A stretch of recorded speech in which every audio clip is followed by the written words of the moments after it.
ঢাকা থেকে খুলনা আসতেছিলাম বাসে। আমার ঠিক সামনের সিট থেকে কান্নার আওয়াজ শুনতে পাচ্ছি। কান্নার আওয়াজ শুনে মনে হলো একটা মেয়ে কান্না করতেছে। পাশের সিটে একজন মধ্যবয়স্ক লোক বসা।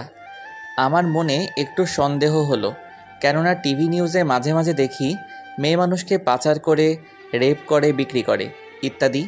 আমি একটু ভালো করে কান পেতে শুনতেছিলাম। লোকটি মেয়েটাকে বলতেছে, চুপ কর সেমরি, চুপচাপ বইসা থাক। তোরে আমার আনাই ভুল হয়েছে। হালারে কত কইরা কইলাম এই সেমরি আমার লাগবো না, তাও তোরে আমারে দিয়া দিল। এখন চুপচাপ বইসা থাক, নইলে কিন্তু তোরে আবার দিয়ামো। তারপর মেয়েটা আস্তে আস্তে কান্না করতে লাগলো। একটু পর লোকটি আবার মেয়েটাকে বলতেছে, ওইনে যাইয়া ভালো মতো কাম করবি, নইলে কিন্তু তোরে ওরা মাইরা ফেলবে। আর এই বালের কান্নাকাটি বন্ধ কর, নইলে কিন্তু।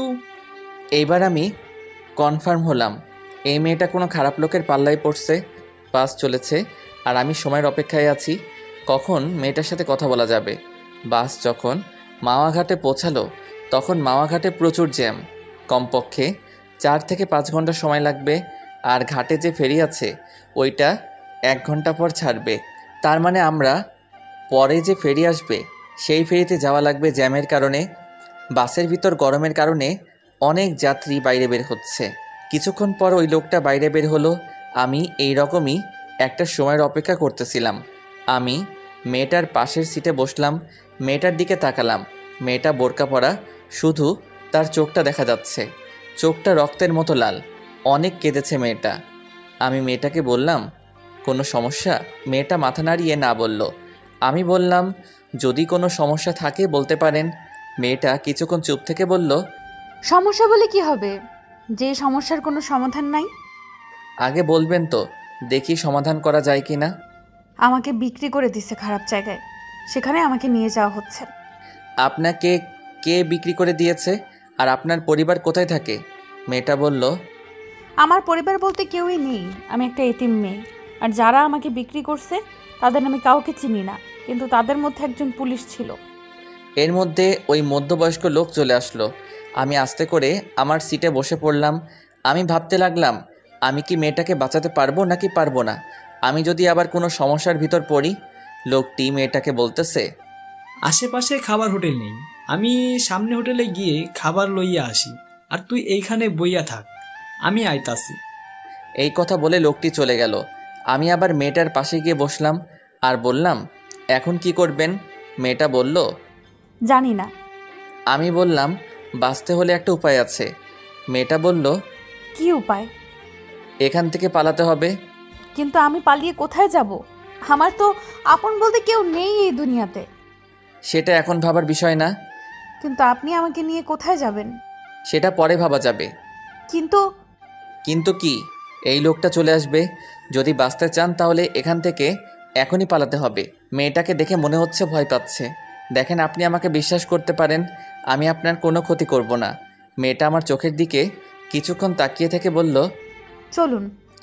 আমি মেয়েটাকে নিয়ে সোজা বাস থেকে নেমে ফেরিঘাটের দিকে হাঁটা শুরু করলাম।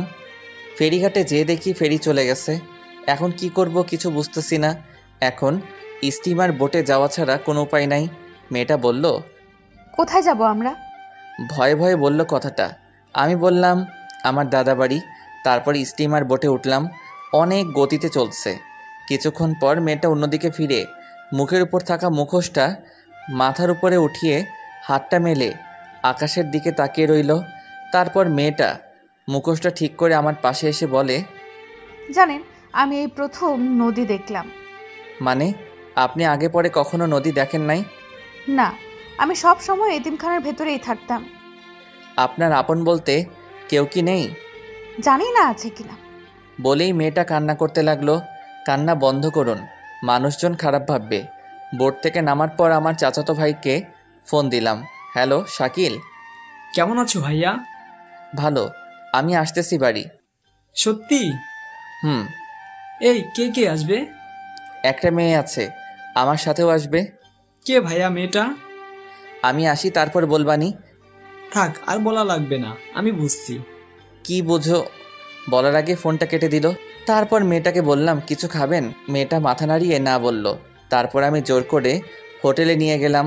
মহিলা ওয়াশরুম দেখিয়ে দিয়ে বললাম হাত মুখ ধুয়ে টেবিলে আসুন। আমিও হাত মুখ ধুয়ে খাবার টেবিলে আসলাম। ওয়েটার টেবিলে খাবার দিতেছে। এর ভিতর মেয়েটা আমাকে বলল, আমি কি এখানে বসে খাবো? তো কোথায় বসে খাবেন? না, আমি এখানে বসে খাবো না। কেন? এখানে অনেক লোকজন আর পুরুষ আছে, তাই। আমি আর কোনো কথা বললাম না। ওয়েটারকে বললাম, ভাই এখানে কোনো আলাদা খাবার জায়গা আছে? আছে। আপনি ওনাকে ওইখানে নিয়ে যান আর ওনার খাবারটা ওখানে দিয়ে আসেন। ওকে। তারপর মেয়েটাকে বললাম, আপনি এইখানে যেয়ে খেয়ে আসুন। মেয়েটা কিছুক্ষণ তাকিয়ে থেকে চলে গেল। খাওয়া দাওয়া শেষে বাসে উঠলাম দাদাবাড়ি যাওয়ার জন্য। রাত 8টার সময় দাদাবাড়ি পৌঁছালাম। বাড়ির ভিতর ঢুকে আমি একটু অবাক হলাম। আমার দাদা দাদি, 4 চাচা চাচি, 2 ফুপু ভাই বোনে পুরা ঘর ভরা। শাকিল আমার পাশে এসে বলল, চলো ভাইয়া। বলে একটা রুমে নিয়ে যেতেছিল। আমি মেয়েটাকে দেখিয়ে শাকিলকে বললাম, ওই শাকিল।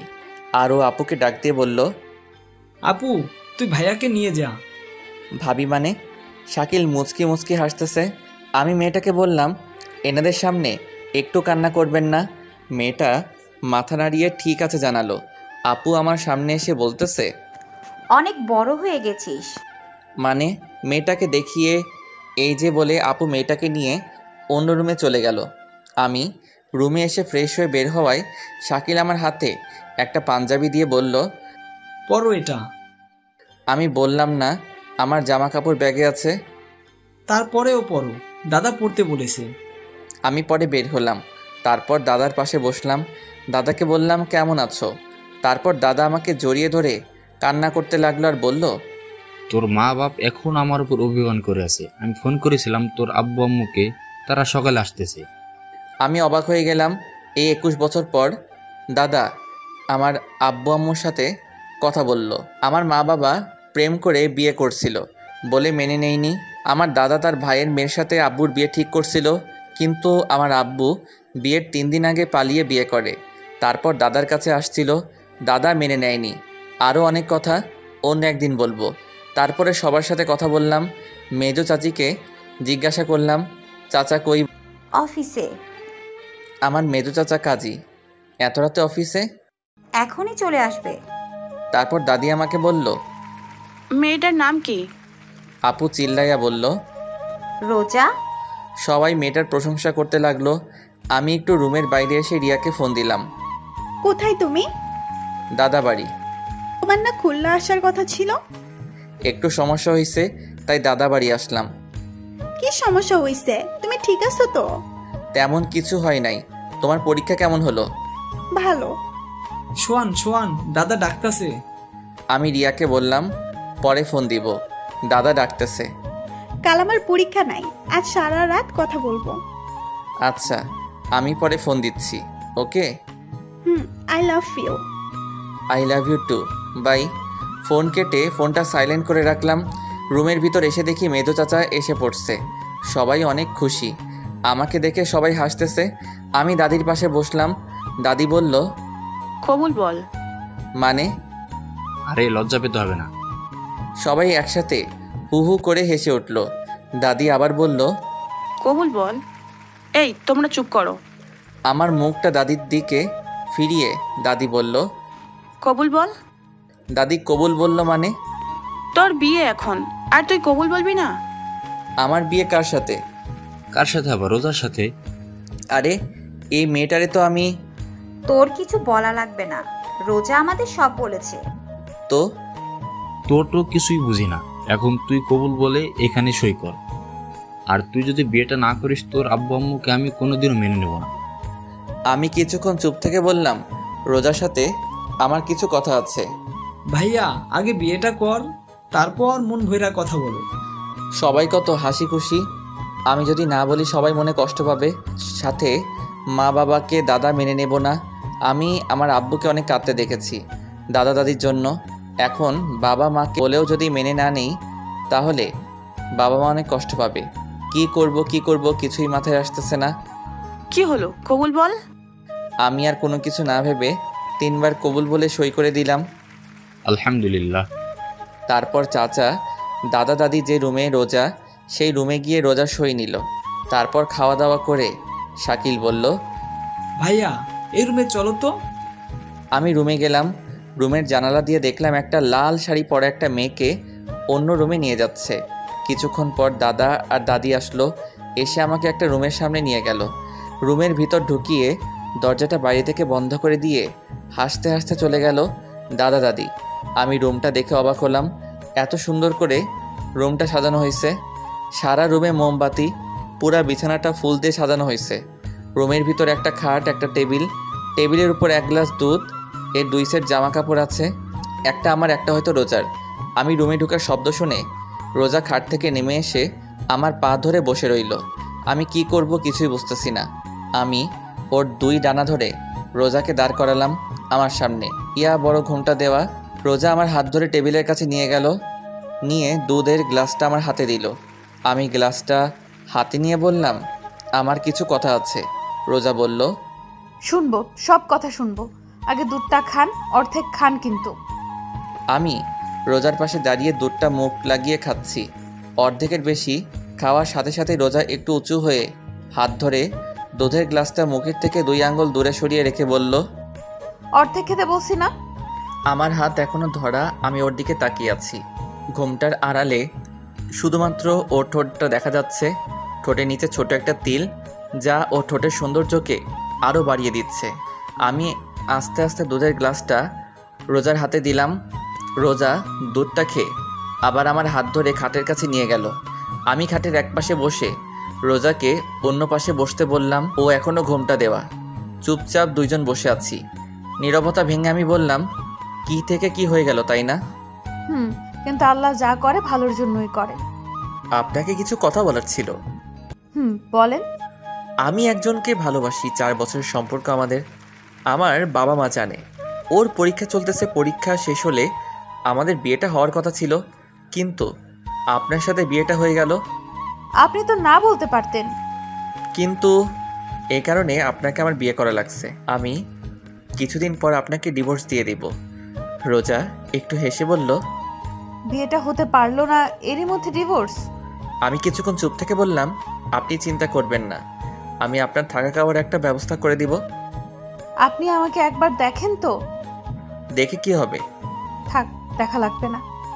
আপনার আর কিছু বলার থাকলে বলতে পারেন। বলার মতো কথা অনেক আছে, কিন্তু অধিকার নাই। কথা বলতে কোনো অধিকার লাগে না। একটা কথা বলবো, রাখবেন? এই কথাটাই অধিকার আছে। রাখবেন কিনা বলেন? বলেন।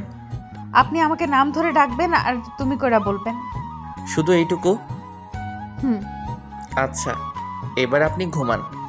আবার আপনি? সরি, এবার তুমি ঘুমাও। আপনি কি করবেন? মুস্কানের সাথে একটু কথা বলল। এই মুস্কানকে? আরে বললাম না, আমার প্রেমিকার কথা। ওর নাম মুস্কান। ও, তা ঘুমাও তুমি। আপনি কিন্তু একবারও আমার মুখটা দেখলেন না। না দেখাটাই ভালো। রোজা শুয়ে পড়ল। ঘরের মোমবাতিগুলা আস্তে আস্তে নিভতে শুরু করছে। আমি টেবিলের উপর বসে ফোনটা হাতে নিয়ে লক করলাম, আর দেখতে পেলাম 75+ মিসড কল, 93+ SMS। তাই রিয়াকে ফোন দিলাম। সাথে সাথে ফোন ধরে বলল, তুমি ঠিক আছো তো? ঠিক আছি। কেন, কি হয়েছে? আমার কেন জানি মনে হচ্ছে তুমি আর আমার নেই। আরে পাগলি, আমি একটু দূরে আছি, তার জন্য তোমার এরকম মনে হচ্ছে। তুমি এতক্ষণ ফোন ধরো নাই কেন? ফোন চার্জে ছিল। কথা বলতে বলতে টেবিলের উপর দেয়ালের সাথে হেলান দিয়ে ঘুমিয়ে পড়ছি। এই যে শুনছেন, ওঠেন, উঠে বিছানায় আসেন। প্রায় মধ্যরাত। তখন মোমবাতি হাতে নিয়ে একটা লাল বেনারসি পরা পরী আমার সামনে দাঁড়িয়ে আছে। টানা টানা চোখ, লম্বা নাক, আকর্ষণ করার মতো ঠোঁট, সাথে ঠোঁটের নিচের তিলটা। আমি হাঁ হয়ে ওর দিকে তাকিয়ে আছি। মশা ঢুকবে মুখে। ও মা, হা করে কি দেখেন? আমি একটু লজ্জা পেয়ে বললাম, কই কিছু না তো। রোজা হাসতে হাসতে বলল, খাটে এসে ঘুমান। আবার আমি বলছি না তুমি করে বলতে? একদম আমার মুখের কাছে মুখ নিয়ে কথাটা বলল রোজা। মানে তোমার সাথে এক বিছানায় ঘুমাবো। তো কোথায় ঘুমাবেন? আমি আপনার বউ, আপনি ঘুমাবেন না তো কে ঘুমাবে আমার সাথে? কিন্তু তোমাকে তো বউ হিসেবে মানি না। আপনি না মানলে কি হবে? আমি তো আপনাকে স্বামী হিসেবে মানি। এখন যদি খাটে না আসেন তাহলে আমি কিন্তু দাদাকে ডাকবো। এই না না। তাহলে চলেন। আমি এইখানেই ঠিক আছি। খাটে আসবেন নাকি ডাক দিব? তারপর রোজা অন্যদিকে, আমি অন্যদিকে ফিরে শুয়ে পড়লাম। সকাল 6টায় ঘুম থেকে উঠে দেখি রোজা আমার বুকের উপর শুয়ে আছে। একদম পরীর মতো লাগছে, যে কেউ রোজাকে দেখলে প্রেমে পড়ে যাবে। কিন্তু আমি রিয়াকে ভালোবাসি, রোজার মায়ায় পড়া যাবে না। আমি রোজার মাথাটা বুকের উপর থেকে সরিয়ে বালিশের উপর রেখে আমি আবার শুয়ে পড়লাম। এইবার ঘুম থেকে উঠে আমি চমকে গেলাম, কারণ আমার সামনে আমার মা বাবা আর আমার ছোট ভাই। পাশে তাকিয়ে দেখি রোজা নাই। ঘুম ঘুম চোখে মাকে বললাম, তোমরা কখন আসলা? তুই এইটা কিভাবে পারলি? আমি গালে হাত দিয়ে দাঁড়িয়ে আছি। তোর সাথে রিয়ার বিয়ে ঠিক করা, ওর পরীক্ষার 3 দিন পর তোদের বিয়ে, সবাইকে দাওয়াত দেওয়া হয়ে গেছে, আর এখন তুই? রিয়ার কি হবে? ও যদি জানতে পারে ও তো পাগল হয়ে যাবে। তোরা না দুইজন দুইজনকে ভালোবাসিস? মা, চুপ, কোনো কথা বলবি না। বের হ রুম থেকে, গোসল করে নাস্তা করতে আয়। আমি কোনো কথা না বলে রুম থেকে বের হতে লাগলাম। দরজার কাছে আসতে দেখি দরজার পাশে রোজা দাঁড়িয়ে কান্না করতেছে। গোসল করে আইছে, চুল থেকে এখনো পানি পড়তেছে। আমি হাসি মুখে বললাম, ঝড় আসছে, রেডি থাকো। আল্লাহ যা করবে ভালোর জন্যই করবে। এই চাকার জন্য? আব্বু আম্মুর জন্য। আরে বাব্বা, এখনই আব্বু আম্মু? হুম। একটু মুখে ভেঙচি দিয়ে হাতের কেনুই দিয়ে আমাকে খোঁচা দিয়ে চলে গেল। কি অদ্ভুত, তাই না? গোসল করতেছি, এরই ভিতর দরজায় করা নাড়ল। আমি বললাম, কে? আমি। কে রোজা? হুম। কি বলো? আপনার ফোন বাজতেছে, কে যেন ফোন করছে। আমি দরজাটা একটু খুলে ফোনটা নিলাম, সাথে সাথে আবার রিয়ার ফোন। হ্যালো। আমার না কোনো কিছু ভালো লাগতেছে না। কেন, কি হয়েছে? জানি না, কিন্তু কিরকম জানি লাগতেছে। আরে পাগলি, তোমার পরীক্ষা চলতেছে তো, তাই এরকম লাগতেছে। সব ঠিক হয়ে যাবে। হুম। আচ্ছা রাখি তাহলে, গোসল করব। এই তুমি এত সকালে গোসল করবা কেন? তুমি তো দুপুরে গোসল করো, তাই না? আরে থাক, বলা লাগবে না। বলবা তো দাদা বাড়ি আসছি তাই? একদম ঠিক। তা এখন রাখি, পরে কথা বলবো। হুম। সোহান, সোহান, সোহান, বলো। একটা কথা জিজ্ঞাসা করব? করো। সব ঠিক আছে তো সোহান? এই কথাটা শুনে আমার বুকের ভিতর একটু ব্যথা করে উঠল। আমি নর্মালভাবেই বললাম, সব ঠিকই তো আছে রিয়া, তুমি বেকার টেনশন করছো। আচ্ছা রাখি তাহলে, ফোন দিও কিন্তু। Love you. Love you too. Bye. Bye. দরজায় কেউ করা নাড়ছে। কে? আমি। বলো। আম্মু ডাকতেছে আপনাকে। আসতেছি। রিয়াকে এখন কিছু বলা যাবে না, ওর পরীক্ষা চলতেছে। এখন বললে ওর পরীক্ষা ভালো হবে না। কিন্তু রিয়া ঠিকই বুঝতে পারছে যে কিছু একটা হয়েছে। অনেক ভালোবাসে সোহানকে রিয়া, তাই হয়তো অনুভব করতে পারে। নাস্তার টেবিলে দাদা মাকে বলতেছে, শোন বৌমা, সোহানরা আমি বিয়ে দিছি, ওরা দুজন দুজনকে ভালোবাসে তাই বিয়েটা দিছি। মেয়েটা দেখতে কি মিষ্টি। রোজা চুপচাপ বসে আছে, তা দেখে মা বললেন, ও বউ, খাচ্ছ না কেন? এই তো আম্মু খাচ্ছি। এইদিকে আয় মা, আমার পাশে বস। রোজা মার পাশে বসলো। মা নিজের হাতে রোজাকে খাইয়ে দিচ্ছে। রোজাও ভেজা ভেজা চোখে খেতে লাগলো। প্রেমের বিয়ে বেশি দিন টেকে না। মীরা প্রতিবেশী দরজায় সামনে দাঁড়িয়ে কথাটা বলল, এই তুই চুপ কর, এই বিয়ের সাক্ষী আমি তুমি। দেখো বৌমা, সোহানার রোজা কোনোদিনও আলাদা হবে না। কেন আলাদা হবে? এরকম একটা মিষ্টি মেয়েই তো আমার চাই। একটু বাইরে বের হলাম। ঘোরাফেরা করে বাসায় আসার সাথে রোজা বলল, কোথায় ছিলেন এতক্ষণ? আমি কোনো কথা না বলে রুমে এসে মার কাছে গেলাম। মা, কিছু কথা আছে তোমার সাথে। বল। রোজাকে আমি বাসে। রোজা আমাকে সব বলেছে। বাসে দেখা হয়েছে, ও এতিম। তোর দাদা ভাবছে তুই রোজাকে পালিয়ে নিয়ে আইছিস, তাই তোদের বিয়ে দিয়ে দিছে, এই তো। তো এখন কি করব? কি করবি মানে? বলছিলাম কি ডিভোর্স ডিভোর্স দিবি মানে? আমাদের বংশের ডিভোর্স তালাক নামে কোনো শব্দই নাই। মা, আমি রিয়াকে ভালোবাসি। আমি রিয়ার মাকে ফোন করে বলে দিছি আমার ছেলের অন্য জায়গায় বিয়ে হয়ে গেছে। মা, তুমি? মা কান্না করে দিয়ে বলল, দেখ সোহান, তোর আর রোজার বিয়েটা হয়ে গেছে, এখন তুই রিয়াকে ভুলে যা। তোর দাদার কথা শুনিস নাই? তোদের দুজনের জন্য এই বিয়েটা হচ্ছে। যা হবার তা হয়ে গেছে, এখন থেকে তুই রোজাকে ভালোবাসবি। অসম্ভব বলে চলে আসছিলাম, দরজার সামনে রোজা দাঁড়ানো। আমি পাশ কেটে বাইরে বের হয়ে রিয়াকে ফোন দিলাম। রিসিভ করে কোনো কথা বলতেছে না। রিয়া, রিয়া, কান্নার আওয়াজ শোনা যাচ্ছে। রিয়া, কথা বলো না কেন? কেন করলা এটা আমার সাথে সোহান? রিয়া, আমার কথাটা শুনো। কেমনে পারলা তুমি এটা করতে? রিয়া শুনো। কোনো কারণ আমি জানতে চাই না। অনেক ভালোবাসি সোহান তোমাকে, অনেক ভালোবাসি। তোমার বুকে অন্য কেউ মাথা রেখে ঘুমাবে আমি ছাড়া, আমি কোনোদিনও ভাবতে পারি নাই। তুমি সকালে আমাকে বললা সব ঠিক আছে। হ্যাঁ, সব ঠিকই আছে, কাল আমাকে একবার দেখতে এসো, কেমন আর সাথে নতুন বউকে নিয়ে আসবা। রিয়া, রাখি তাহলে। ফোনটাও কাটে নাই, ওর কান্নার আওয়াজ শোনা যাচ্ছে। আমি বললাম লাভ ইউ রিয়া। একটু জোরে কান্না করে কেটে দিল। কিছুক্ষণ পর ইমন ফোন দিছে। হ্যালো। কিরে মামা, বিয়ে করলি? টেরও পেলাম না। তুই জানলি কি করে? এলাকায় সবাই জানে মামা। তা তোদের তো কয়েকদিন পর বিয়ে হওয়ার কথা ছিল, তাই না? মনে হয় রিয়া এই বিয়েটা তাড়াতাড়ি করাইছে, তাই না? রিয়া তোর অনেক ভালোবাসে দোস্ত, কোনো সময় কষ্ট দিবি না। আমি এইবার কাঁদতে শুরু করলাম। কিরে, কি হয়েছে সোহান? দোস্ত, রিয়ার সাথে বিয়ে হয় নাই। মানে? ইমনকে সব খুলে বললাম। দোস্ত তুই চিন্তা করিস না, সব ঠিক হয়ে যাবে। আমি তোরে পরে ফোন দিচ্ছি।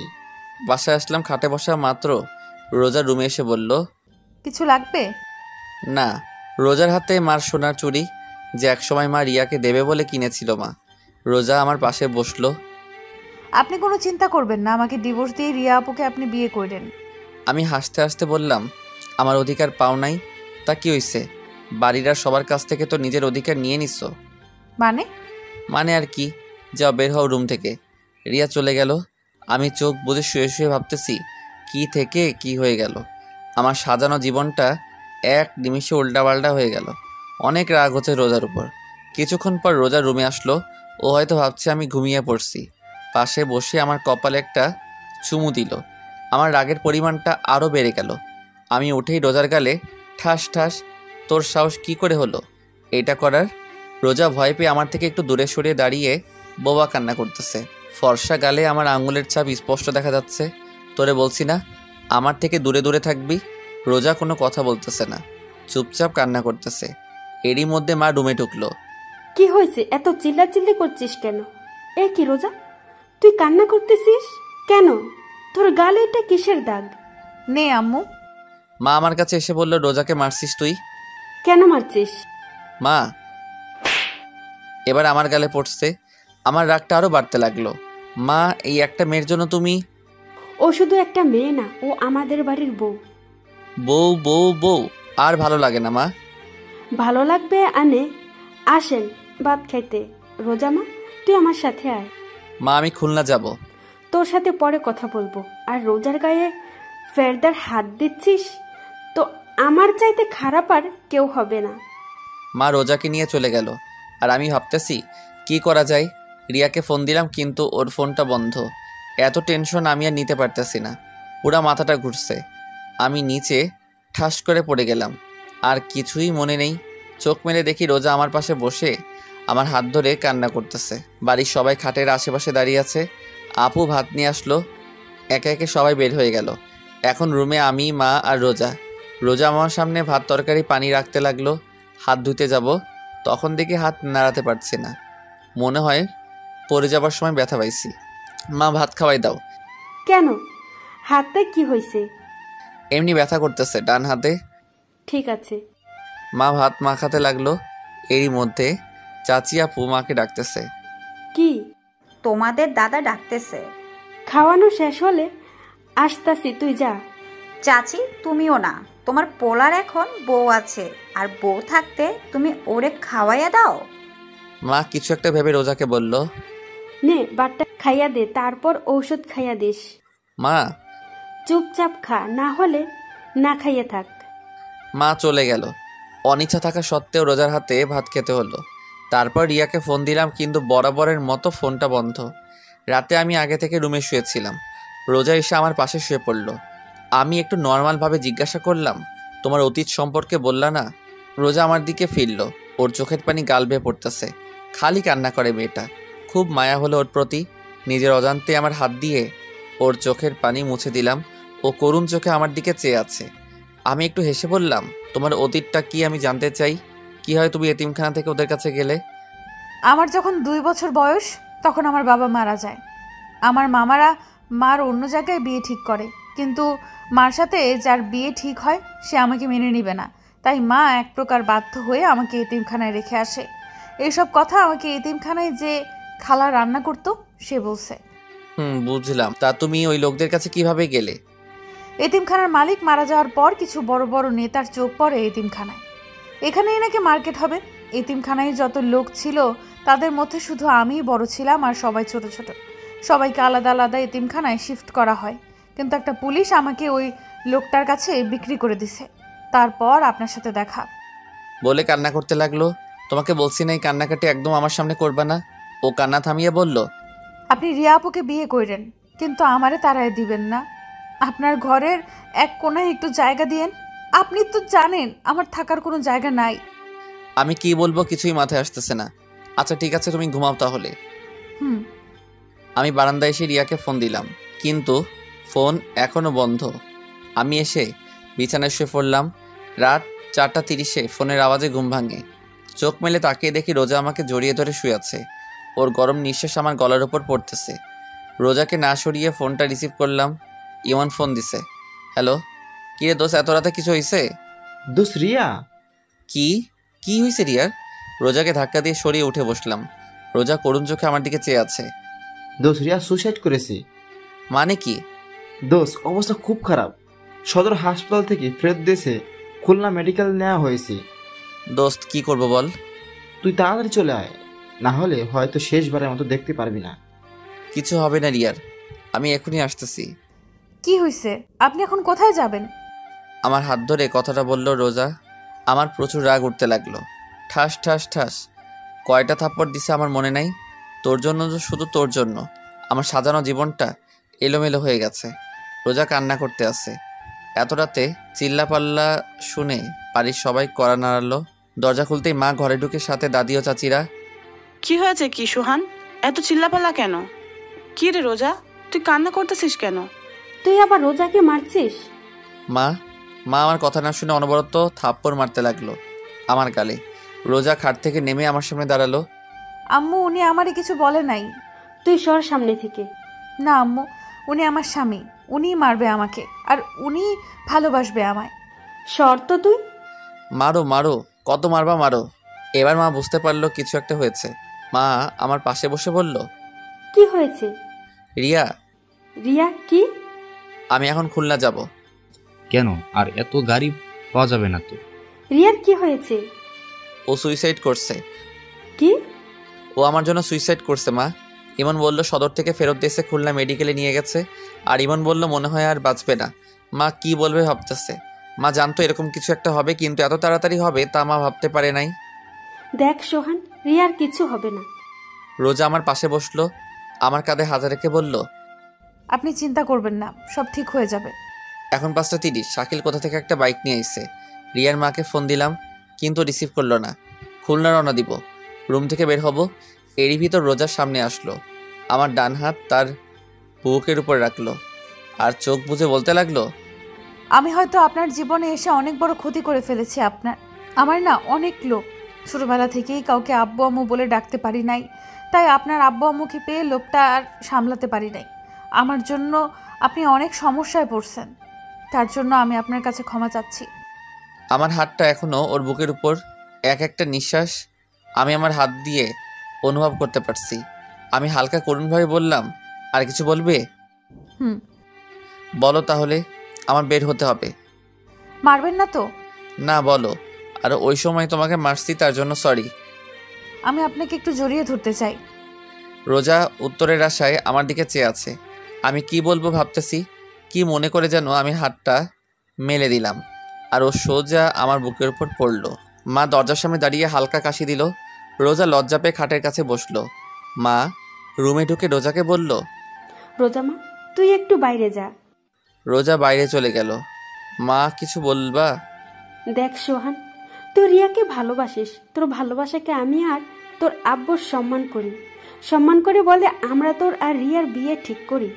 কিন্তু এখন রোজা তোর বউ, তুই রোজাকে না চাইলে ও আমি রোজাকে চাই। শুধু আমি না, বরং বাড়ির সবাই রোজাকে তোর পাশে দেখতে চাই। এখন তোর হাতে সবকিছু। তাহলে মা রিয়ার কি হবে? মা কি হলো, কথা বলো। রিয়ার কি হবে? ও তো আমাকে পাগলের মতো ভালোবাসে। দেখ সোহান, আমি জানি, তারপরও সোহান রোজা তোর বউ, আর আমি মন থেকে রোজাকে আমার ছেলের বউ হিসাবে মেনে নিয়েছি। কিন্তু আমি তো মেনে নেই নাই। তুই আমার ছেলে, তোরে আর কি বলবো। স্বামী স্ত্রীর মধ্যে আল্লাহ অন্যরকম ভালোবাসা দিয়ে দিছে, যা তুই এখন বুঝতে পারবি না। মা রুম থেকে চলে গেল। রিয়ার মাকে আবার ফোন দিলাম, কিন্তু ধরলো না। খুলনা রওনা দিলাম, সাথে শাকিলও হাসপাতালে আছে। গিয়ে দেখি রিয়া আর নেই, কিছুক্ষণ আগে মারা গেছে। আমি পুরা শকড, বিশ্বাসই হচ্ছে না যে রিয়া মারা গেছে। আমার চোখ থেকে অনবরত পানি পড়তেছে। রিয়ার মা রিসিপশনে নার্সের সাথে কথা বলতেছে। আমি পিছন থেকে বললাম, খালা। রিয়ার মা মারলো আমাকে, এত জোরে থাপ্পড়টা মারছে আমি নিচে ফ্লোরে আছড়ে পড়লাম। ঠোঁট ফেটে গেছে, রক্ত পড়তেছে। শাকিল এসে আমাকে দাঁড় করালো। খালা রিয়া কোনো কথা বলতেছে না, নীরবে কান্না করতেছে। মা চলো। রিয়ার মা কাঁদতে কাঁদতে রিয়ার ভাইয়ের পিছু পিছু চলে গেল। আমি কান্না করতেছি না, কিন্তু আমার চোখ থেকে পানি পড়তেছে। রিয়ার মার পিছু পিছু চলতে লাগলাম। তারা একটা অ্যাম্বুলেন্সে উঠতে লাগলো। আমি দৌড়ে অ্যাম্বুলেন্সের পাশে গেলাম। খালা রিয়া। তোর ওই পাপি মুখে রিয়ার নাম আর নিস না। খালা। ঠাস করে অ্যাম্বুলেন্সের দরজাটা বন্ধ করে তারা চলে গেল। আমি বসে পড়ে চিৎকার করে কান্না করতে লাগলাম। রিয়া নাই, আমার বিশ্বাসই হচ্ছে না, মনে হয় একটা দুঃস্বপ্ন। ঘুম ভাঙলে সব ঠিক হয়ে যাবে। শাকিল মাকে ফোন করে বলে দিছে রিয়া মারা গেছে। একটা নার্স আসলো, আমার কাছে এসে বলল, আপনার নাম কি সোহান? আমি মাথা নাড়িয়ে হ্যাঁ বললাম। নার্স একটা ভাঁজ করা কাগজ আমার কাছে দিল। এটা কি? যে পেশেন্টটা কিছুক্ষণ আগে মারা গেছে তার লেখা চিঠি। আমি কাগজটা হাতে নিয়ে বললাম, আপনি কোথায় পেলেন? পেশেন্ট যখন মৃত্যুশয্যায় ছিল তখন তার মার কাছে কাগজটা দিয়েছিল আর বলেছিল এটা সোহানকে দিতে, কিন্তু পেশেন্ট মারা যাওয়ার পর পেশেন্টের মা কাগজটা ডাস্টবিনে ফেলে দেয়। আমি ডাস্টবিন থেকে উঠিয়ে আমার কাছে রেখে দিই, আর আপনাকে দেখে মনে হলো আপনিই সোহান, তাই দিলাম। আমি কান্না করতে করতে বললাম, ধন্যবাদ আপনাকে। আর একটা কথা, মেয়েটা মারা যাওয়ার সময় অনেক মিনতি করেছে তার মায়ের কাছে, বাবার কাছে আপনাকে দেখার জন্য। আমি আর কি বলবো, আমার মনে হয় না যে রিয়া মারা গেছে। হাসপাতালের বাইরে বসে আছি, পাশে শাকিল, ইমনের অপেক্ষায় আছি। ইমন আসলো, ওকে জড়িয়ে ধরে কান্না করতে লাগলাম। ইমনও কান্না করতেছে। রিয়ার বাসায় গেলাম, কিন্তু রিয়ার আব্বু ঢুকতে দেয় নাই আমাকে। আমি, শাকিল আর ইমন রিয়ার ঘরের বাইরে দাঁড়িয়ে আছি। আমি ননস্টপ কান্না করতেছি, কি থেকে কি হয়ে গেল, তাই না? আস্তে আস্তে রিয়ার বাড়ির ভিতর লোকজন বাড়তে লাগলো। প্রায় লোকজন আমাকে ঘৃণার চোখে দেখতেছিল। নানান মানুষ নানান কথা বলতেছিল আমাকে। মসজিদ থেকে লাশের খাট আনা হয়েছে, কিছুক্ষণের মধ্যে রিয়াকে শেষ গোসল করাতে নিয়ে যাবে। আমার কিছু বন্ধু আমাকে বাজে ভাষায় গালাগালি দিতে লাগলো। ওরা কেউ বিশ্বাস করতে পারছিল না যে রিয়া সুইসাইড করছে, তাও আমার জন্য, যেখানে কিছুদিন পর আমাদের বিয়ে হওয়ার কথা ছিল। আর আজ মসজিদের মাইকে এহেলান দিতেছে যে রিয়ার নামাজের জানাজা বাদ জোহরে নামাজের পর হবে। রিয়ার আব্বু বাড়ির সামনে দাঁড়িয়ে আছে, যেন আমি ভিতরে ঢুকতে না পারি। পুলিশ আসছিল লাশ নিয়ে যেতে, ময়না তদন্ত করার জন্য, কিন্তু রিয়ার আব্বু তার মেয়ের শরীর কাটাছেঁড়া করতে দেবে না বলে পুলিশকে অনেক টাকা খাওয়াইছে।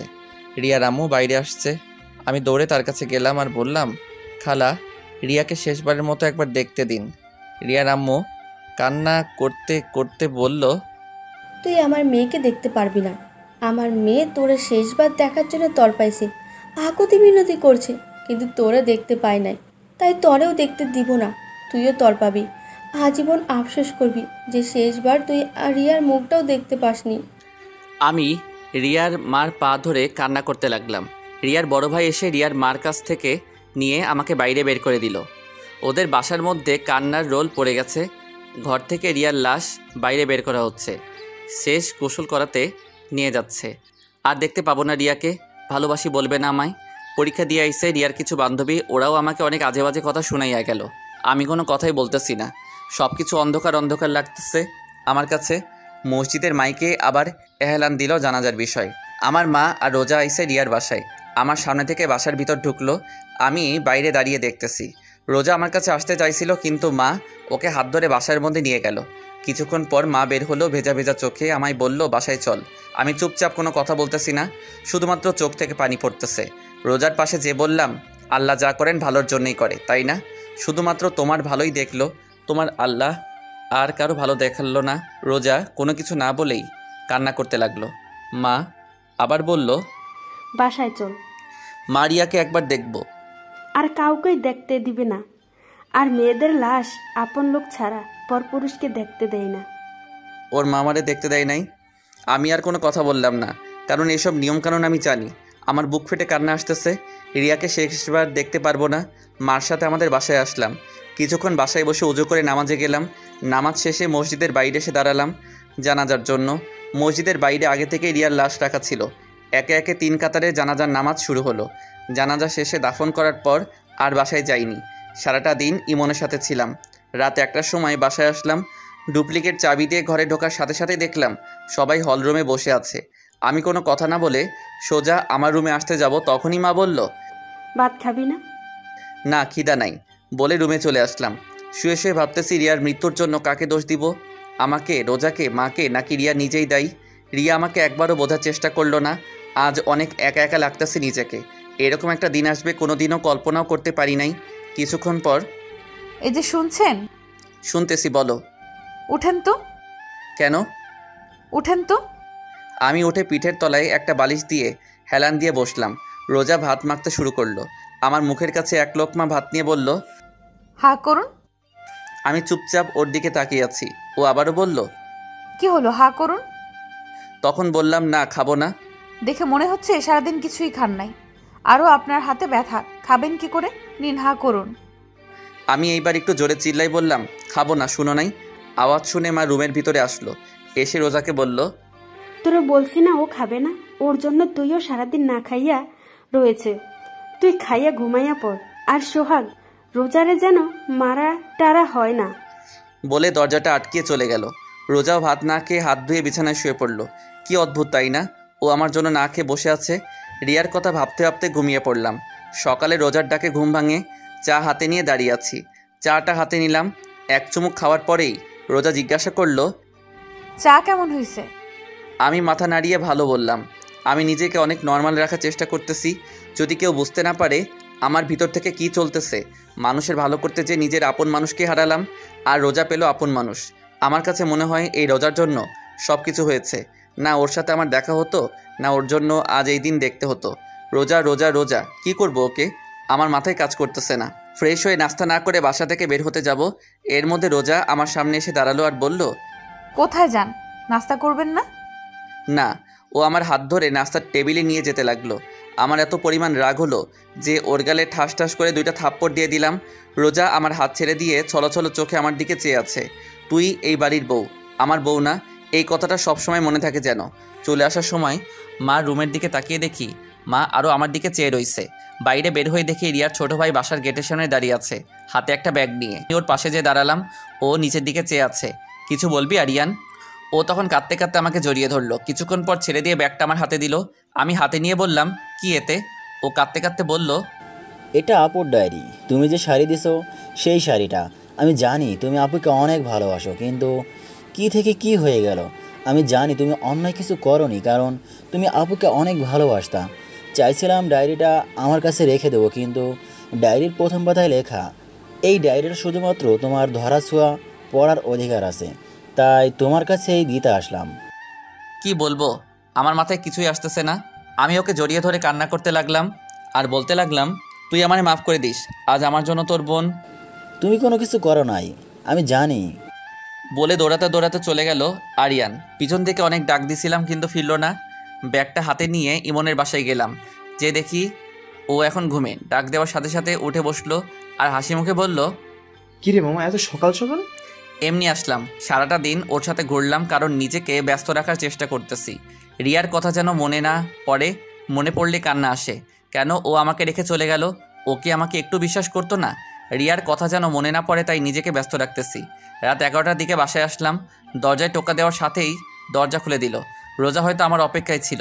ভিতরে ঢুকে রুমের দিকে যাচ্ছিলাম, এর মধ্যে রোজা বলল, হাত মুখ ধুয়ে আসুন, আমি টেবিলে ভাত দিচ্ছি। আমি বাইরে থেকে খেয়ে আসছি, এখন আর খাবো না। রোজার দিকে তাকিয়ে দেখি ও করুণ চোখে আমার দিকে চেয়ে আছে। রুমে যে ব্যাগ থেকে ডায়েরিটা বের করে আলমারির ভিতর রাখলাম, আর শাড়িটা টেবিলের উপর রাখলাম। ছাদে এসে বসে রইছি। রিয়ার চিঠি আর ডায়েরি আমি এখনও পড়ি নাই, কারণ ভয় পড়ি নাই, না জানি কি লিখছে। হয়তো আমার উপর ওর যত অভিমান আছে সেটা লিখছে। চোখ থেকে পানি পড়তেছে, আর মনে মনে বলতেছি, রিয়া কেন তুমি আমাকে একবারও বোঝার চেষ্টা করলে না? এই কি তোমার ভালোবাসা রিয়া? আমি এখন একা একা কেমনে থাকবো? জিন্দা লাশ হয়ে বেঁচে আছি আমি। আরও কিছুক্ষণ বসে থেকে রুমে আসলাম। রুমে ঢোকার সাথে সাথে আমার মেজাজটা চরমে উঠে গেল, কারণ রিয়ার শাড়ি রোজা পরছে। হাসি মুখে রোজা আমার দিকে চেয়ে আছে। আমি ওর সামনে যেয়ে বললাম, এই শাড়ি তোমাকে কে পরতে বলছে? রোজা আমার কথার উত্তর না দিয়ে বলল, কেমন লাগছে আমাকে? এইবার আর নিজের রাগটা আর কন্ট্রোল করতে পারলাম না। ঠাস ঠাস থাপ্পড় দিয়ে বললাম, তুই এই শাড়ি পরছিস কেন? ও কাঁদতে কাঁদতে বলল, আমি মনে করছি এটা আমার জন্য আনছেন। তোর জন্য আনবো? কে তুই? কি হইস তুই আমার, যে তোর জন্য আমি শাড়ি কিনে আনবো? রোজা চুপচাপ দাঁড়িয়ে কান্না করতেছে। আমি আবারও বললাম, শাড়ি খোল। কী হলো, শাড়ি খোল। ও তারপরেও চুপচাপ দাঁড়িয়ে আছে আর কান্না করতেছে। আমি এক প্রকার জোর করে ওর শরীর থেকে শাড়ি খুলে নিলাম। রোজা এখনও দাঁড়িয়ে কান্না করতেছে। অন্য একটা শাড়ি বের করে ওর দিকে ছুঁড়ে মেরে রিয়ার শাড়িটা টেবিলের উপর রেখে আমি ঘুমিয়ে পড়লাম। সকালে দরজায় কড়া শুনে ঘুম থেকে উঠে দেখি রোজা আমার পায়ের উপর ওর মাথা দিয়ে ঘুমিয়ে আছে। ঘড়িতে তাকিয়ে দেখি 11টা বাজে। তাড়াতাড়ি দরজা খুললাম। দরজা খুলে দেখি মা দাঁড়িয়ে আছে। মা আমাকে ধাক্কা দিয়ে রুমে ঢুকতে বলল, রোজা কই? মা বিছানার দিকে তাকিয়ে দেখি রোজা শুয়ে রয়েছে। মা রোজার পাশে বসে রোজাকে ডাক দিল। রোজার কোনো সারা শব্দ নাই। এক অজানা আশঙ্কা ভর করলো মনের ভিতর, রোজার কোনো কিছু হয়ে গেল না তো? মা তারপর তাড়াতাড়ি ডাক্তারকে ফোন দিল, কারণ রোজা অজ্ঞান হয়ে পড়ে আছে। মা আমার পাশে এসে বলল, রোজাকে মারছিস? আমি কোনো কথা বলতেছি না, চুপচাপ বসে আছি। মা যা বোঝার বুঝে নিয়েছে। মা এবার বলতে শুরু করলো, আর কত কষ্ট দিবি মেয়েটাকে? 2 দিন না খেয়ে আছে তোর জন্য। যদি কষ্টই দিবি তাহলে কেন ওকে বাঁচাইলি? সোহান, যে চলে গেছে তার জন্য নিজে তো কষ্ট পাইতাছিস আর অন্যকেও কষ্ট দিতাছিস। আর কত সোহান, তুই যদি ওকে মেনে না নিস তাহলে এখনই ওকে গলা টিপে মেরে ফেল। মা রোজার কাছে চলে গেছেন মানে আমার রুমে, আর আমি হল রুমে বসে আছি। কি করব ভাবতেছি। দরজায় কেউ কড়া নাড়লো। খুলে দেখি ডাক্তার। রোজাকে দেখে বলল, না খাওয়ার কারণে শরীর দুর্বল হয়ে গেছে, তাই অজ্ঞান হয়ে গেছে, কিছুক্ষণের মধ্যে জ্ঞান ফিরে আসবে বলে ডাক্তার চলে গেল। মা রোজার পাশে বসে রোজার মাথায় তেল পানি দিতে লাগলো। আমি পাশে বসে দেখতেছি কি মায়াবী চেহারা। যে কেউ রোজাকে ভালোবাসতে চাইবে। আমি ভালোবাসতাম, কিন্তু আমার সবটা জুড়ে আছে শুধু রিয়া। রোজার জ্ঞান ফিরল। চেয়ে দেখে মা আর আমি পাশে বসে আছি। রোজার জ্ঞান ফিরছে দেখে মা খাবার আনতে গেল। আমি রোজার দিকে চেয়ে আছি আর রোজা আমার দিকে। মা খাবার নিয়ে রুমের ভিতরে ঢুকলো। রোজার পাশে বসে ভাত মাখতে শুরু করলো। এরই মধ্যে রোজা বলল, আম্মু আমি ভাত খাবো না। কেন খাবি না? তোমার ছেলেও তো না খেয়ে আছে। কে বলছে যে আমি না খেয়ে আছি? কে বলবে? আমি বলছি আমার উপর রাগ করে তো আপনি বাসায় খান না। থাক, ওর সাথে কথা বলা লাগবে না, তুই হা কর মা। মা রোজাকে কথাটা বলল, না আম্মু আমি খাবো না। তুই না খেলে তো তোর শরীর আরো খারাপ হয়ে যাবে মা। ওনাকে বলেন উনি টাইম টু টাইম বাসায় খাবে আর আমাকে এখন খাওয়ায় দেবে, তাহলে আমি খাবো। মা আমার দিকে চেয়ে আছে। আমি মাকে ইশারায় বলল, বাটটা খাইয়া দে। মা আমি পারবো না। চুপচাপ খাইয়া দে, আমি বাইরে থেকে ঔষধ নিয়ে আসতাছি বলে মা ভাতের প্লেটটা আমার হাতে দিয়ে চলে গেল। আমি বার কি করব? অনিচ্ছা থাকা সত্ত্বেও চুপচাপ খাইয়া দিতে লাগলাম। খাওয়া শেষে মা রুমে আসলো। আমি উঠে বাথরুমে চলে গেলাম। বাথরুমে ঢুকে কান পেতে শুনতে লাগলাম বাইরে মা আর রোজা কি কথা বলে। তুই ওর জন্য কেন শুধু শুধু নিজেকে কষ্ট দিস? আম্মু আমার জন্য আজ উনি ওনার ভালোবাসার মানুষের চিরতরে হারায় ফেলছে। কেন শুধু শুধু নিজেকে দোষ দিচ্ছিস? রিয়ার মৃত্যুর জন্য তোর আর সোহানের কোনো হাত নাই। এটা নিয়তি, এটাকে মেনে নিতে হবে। আম্মু ওনার মনে অনেক কষ্ট, কিন্তু উনি প্রকাশ করে না। তা আমি জানি, তার জন্য তুই নিজেকে কষ্ট দিবি না আম্মু, আমি শুধু ওনার কষ্টের ভাগটা নিতে চাই। আস্তে আস্তে সব ঠিক হয়ে যাবে, ধৈর্য ধর বলে মা চলে গেল। আমি বাথরুম থেকে বের হয়ে রোজার পাশে যেয়ে বসলাম। রোজা বলল, কিছু বলবেন? তোমার যদি কিছু হয়ে যেত? কি আর হতো, মরে যেতাম। চুপ। আমি জানি আপনার সবটা জুড়ে শুধু রিয়া আপু আছে। আমি না, রিয়া আপুর জায়গাটা নিতে চাই না। শুধু আপনার পায়ের নিচে একটু জায়গা দিয়ে, কারণ এইখানে আমার বেহেশত, আমার জান্নাত। আমি কোনো কথা না বলে বাসার বাইরে চলে আসলাম। রাস্তায় হাঁটতেছি আর ভাবতেছি কি করব। দুপুরবেলা মা ফোন দিয়ে বলল তাড়াতাড়ি বাসায় আসতে। বাসায় যেয়ে সবাই একসাথে খাওয়া দাওয়া করলাম। রোজার দিকে চেয়ে দেখলাম ওর মুখে প্রাপ্তির হাসি। কিছুক্ষণ বাসায় বসে আবার বাইরে বের হলাম। গন্তব্য ইমনের বাসা। ইমনের বাসায় যেয়ে দেখলাম ইমন নেশা করতেছে, মানে আমিও আগে করতাম একটু একটু, কিন্তু রিয়া আমার জীবন আসার পর আর কোনোদিন ছুঁয়ে দেখিনি। আজ ইমনকে খেতে দেখে আমারও খেতে ইচ্ছে করলো। ইমনের পাশে বসলাম। কিরে মামা, খাবি? দে খাই। অনেক দিন তো খাই না। ইমনের সাথে মদ খেতে শুরু করলাম, সাথে গাঁজাও। অনেক দিন পর খাচ্ছি, তাই নেশা পুরা চরমে উঠে গেছে। রাতে 11টায় মা ফোন দিল। মা বলো। কই তুই? এই তো মা, ইমনের বাসায়। তাড়াতাড়ি বাসায় আয়। আসতেছি বলে ফোন কেটে দিলাম। ইমনকে বললাম একটা গাজার বিড়ি দে আমাকে। বিড়িটা নিয়ে বাসায় আসলাম। রোজা আর আমি একসাথে খাবার খেলাম। রোজাকে বললাম তুমি ঘুমাও, আমি কিছুক্ষণ পর আসতেছি বলে ছাদে চলে আসলাম। বিড়িটা জ্বালিয়ে খেলাম, খুব ভালো লাগতেছে এখন। রুমে আসলাম। রুমে এসে দেখি রোজা শুয়ে আছে। ওকে দেখে আমি পুরা হ্যাং। ওর কোমরটা দেখে আমি এইভাবে কোনোদিন কোনো মেয়েকে দেখিনি। আমি আস্তে আস্তে ওর পাশে গেলাম। ও সাথে সাথে চোখ খুলে আমার দিকে চেয়ে রইছে। আমি ওর গলায় কিস করতে যাব, এরই মধ্যে রোজা বলল আপনার মুখ থেকে আজ বাজে গন্ধ আসতেছে। কে শোনে কার কথা? আমি ওর গলায় ঘাড়ে কিস করতেছি আর ও নিজেকে ছাড়ানোর চেষ্টা করতেছে। রোজা আমার গালে থাপ্পড় দিয়ে নিজেকে ছাড়িয়ে নিয়ে চিল্লাইয়া বলল কি খেয়ে আসছেন? বাজে গন্ধ আসতেছে আপনার মুখ থেকে। আমি পুরা হ্যাং। রোজা আমার গালে থাপ্পড় মারল, মাথাটা পুরা ছিনছিন করতেছে। রোজার আওয়াজ শুনে মা দরজায় কড়া নাড়তেছে আর বলতেছে কি হয়েছে রোজা? দরজা খোল। সোহান, সোহান কি হয়েছে? দরজা খোল। আমি ছলো ছলো চোখে রোজার দিকে চেয়ে আছি, আর রোজা মাথা নিচু করে বোবা কান্না করতেছে। দরজার ঠক ঠক আওয়াজ বাড়তে লাগলো। দরজার ওপাশে মা আর আব্বু জোরে জোরে বলতেছে দরজা খুলতে। নিজের প্রতি নিজের ঘৃণা হচ্ছে। দরজায় আওয়াজ আরও বাড়তে লাগলো। রোজাও দরজা খুলতেছে না, তাই আমি উঠে দরজা খুললাম। মা তাড়াতাড়ি রুমের ভিতর চলে গেল, আর আব্বু আমাকে জিজ্ঞাসা করলো কি হয়েছে? আমি কোনো কথা না বলে ছাদে চলে আসলাম। এদিকে মা ঘরে ঢুকে রোজাকে বলল কি হয়েছে? রোজা কোনো কথা না বলে মাকে জড়িয়ে ধরে কান্না করতে লাগলো। মা বোঝার চেষ্টা করতেছে আসলে ঘরের ভিতরে কি হয়েছে। রোজার মাথায় হাত বুলাতে বুলাতে আবার জিজ্ঞাসা করলো কি হয়েছে? রোজা কোনো কথা না বলে আরও জোরে জোরে কান্না করতেছে। মা মনে করলো সোহান হয়তো আজ বেশি কিছু করছে, কারণ সোহান আগে পরেও রোজাকে মারছে, বেশি কথা বলছে। কিন্তু রোজা এমনভাবে কাঁদে নাই। কিন্তু আজ না, মা আর ভাবতে পারতেছে না। মার অনেক রাগ হচ্ছে সোহানের উপর। সোহানকে এখন হাতের কাছে পেলে কাঁচা চিবিয়ে খেত। এদিকে আমি ভাবতেছি কি করতে যাচ্ছিলাম রোজার সাথে আমি নেশার ঘরে, কিন্তু তারপরেও রোজা আমার গায়ে হাত দিবে আমি কোনোদিনও ভাবতে পারি নাই। কিছুক্ষণ পর আস্তে আস্তে নিচে নামতে লাগলাম। রুমে ঢুকে দেখি মা আব্বু হল রুমে বসে আছে। মা রুমের দিকে চেয়ে দেখলাম রোজা মার রুমে বিছানার উপর বসে আমার দিকে চেয়ে কান্না করতেছে। তখন মা আমার সামনে এসে বলল কি হয়েছে সোহান? কানে কি কম শুনিস? কি হয়েছে বল। আমি কোনো কথা না বলে রুমের দিকে যেতে লাগলাম। তখনই আব্বু আমার ঘাড়ে হাত দিয়ে তার দিকে আমাকে ঘুরিয়ে ঠাস ঠাস করে 2টা থাপ্পড় মারল। আমি এইবার অবাক হলাম, কেননা আমার আব্বু আমার গায়ে আমার জানা মতে কোনোদিন হাত দেয় নাই, কিন্তু আজ রোজার জন্য আমার গায়ে হাত দিল। আমাকে মারছে দেখে রোজা রুম থেকে দৌড়ে বের হয়ে আমাকে জড়িয়ে ধরে বলতে লাগলো আমার স্বামীকে কেউ আমার জন্য মারবেন না। আমি রোজাকে ছাড়িয়ে নিয়ে বললাম আজ তোমার জন্য আমার আব্বু আমার গায়ে হাত দিল, আরও কত কিছু দেখার বাকি আছে আল্লাহই জানে বলে রুমে চলে আসলাম। আমার পিছন পিছন মা আর রোজা রুমে ঢুকলো। মা আমাকে বলতে লাগলো দেখ সোহান, এইভাবে চলতে থাকলে কেউ ভালো থাকবে না, না তুই না রোজা না আমরা, বাকিটা তোর হাতে বলে মা রুম থেকে চলে গেল।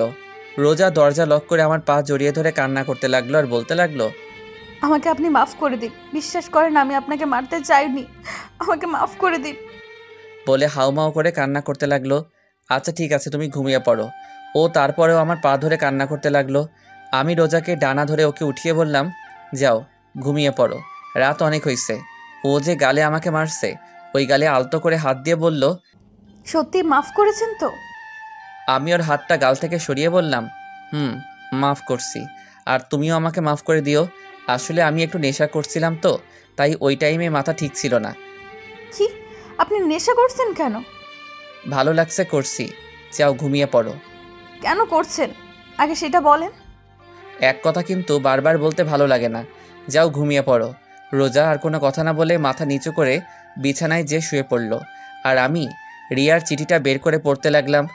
প্রিয় সোহান, তুমি যখন এই চিঠিটা পড়বে তখন হয়তো আমি থাকবো না, চিরদিনের জন্য মিশে যাব মাটির সাথে।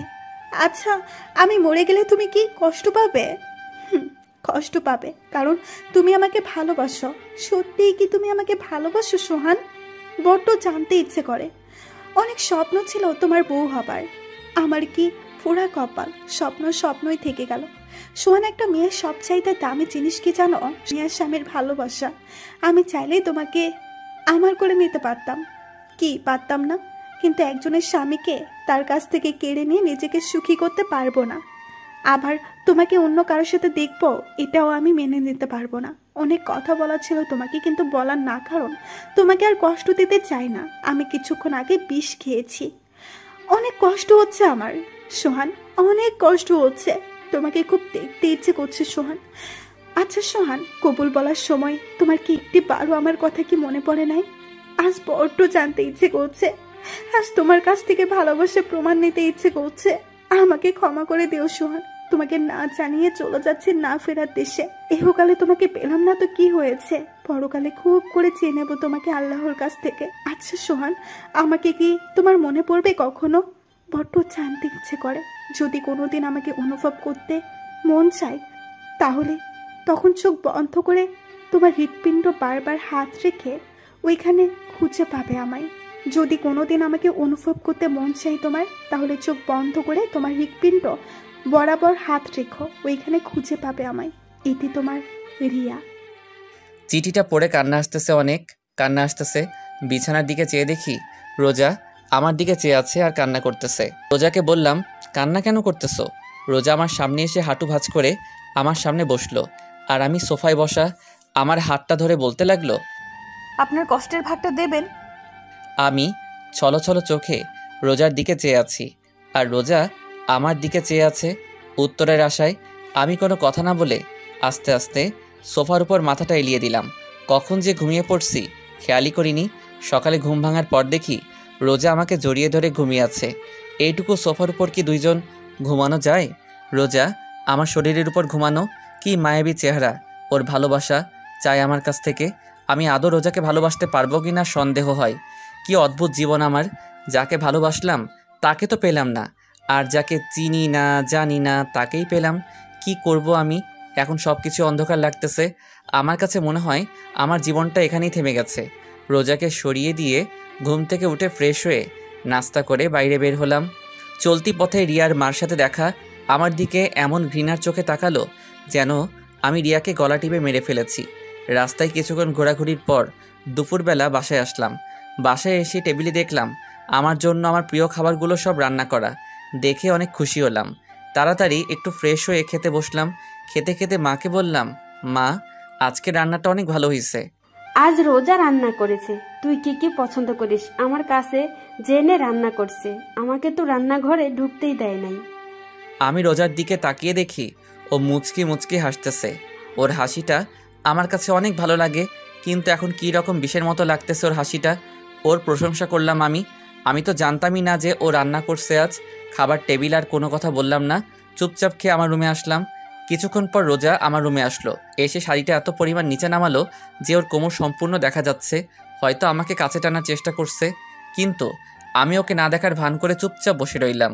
আস্তে আস্তে আমার পাশে ঘুরঘুর করতেছে, আর কোমরের কাপড়টা একটু সরাচ্ছে আবার দিচ্ছে, একটু সরাচ্ছে আবার দিচ্ছে। এবার আমি রোজাকে বললাম, কিছু বলবা? রোজা মাথা নাড়িয়ে না বলল, আবার মাথা নাড়িয়ে হ্যাঁ বলল। আমি একটু হেসে বললাম, কি বলবা বলো? না মানে কাল রাতে আপনি আমাকে। বলে থেমে গেল। কাল রাতে কি?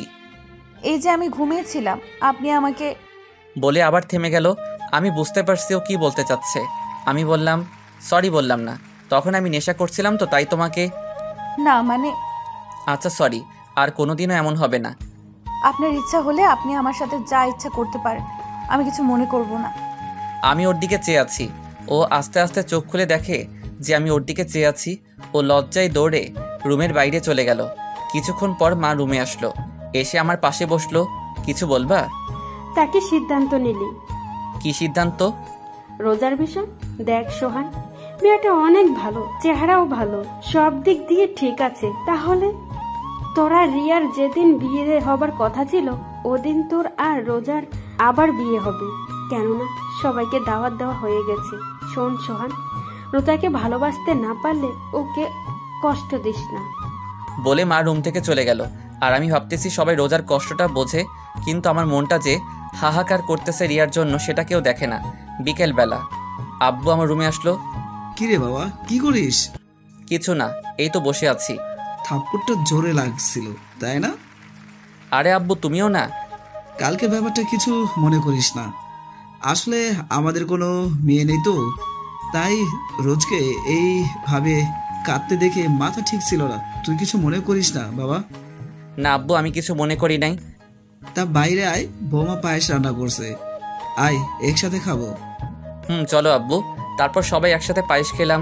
মা আমাকে বললো রোজাকে নিয়ে আমার খালা বাড়ি আর মামা বাড়ি থেকে ঘুরে আসতে। আমাদের বাড়ি থেকে মামা বাড়ি আর খালা বাড়ি 10 মিনিটের রাস্তা। আমি মাকে না বলতে পারলাম না, কারণ সবাই এখন হাসি খুশি আছে। না বললে সবার মুখ কালো হয়ে যাবে। রোজাকে বললাম রেডি হতে। কিছুক্ষণ পর রোজা রেডি হয়ে বোরখা পরে আসলো। বোরখাটা 2-3 জায়গায় ছেঁড়া। আমি বললাম, এই ছেঁড়া বোরখা পরে যাবে? আমার তো আর বোরখা নাই। তা আগে বলবা না তোমার বোরখা নাই? আগে মার্কেট চলো, তোমার কি কি লাগবে কিনে এনে তারপর মামার বাড়ি যাব। বলে রোজাকে নিয়ে বের হতে যাব। এরই মধ্যে মা সামনে এসে আমার বাইকের চাবি আমার হাতে দিল। আমি মায়ের দিকে জিজ্ঞাসার দৃষ্টিতে তাকিয়ে রইলাম। মা বলল, মনে আছে বাইক কেনার সময় কি বলছিলি যে আমি বিয়ে করব তখন বাইকে করে আমার বউকে নিয়ে ঘুরবো, এর আগে আমি বাইক চালাবো না। তা এখন তো বউ আছে, বউকে নিয়ে বাইরে ঘুরতে যাচ্ছ না তো বাইকে নিয়ে যাও। বলে মা আমার হাতে কিছু টাকা দিয়ে চলে গেল। ছোট ভাইয়ের দিকে চেয়ে দেখি ও মিটমিট করে হাসতেছে। নিজের উপর নিজের রাগ হচ্ছে। কেন যে ওই দিন এই কথা বলতে গেলাম। বাইক নিয়ে বের হলাম।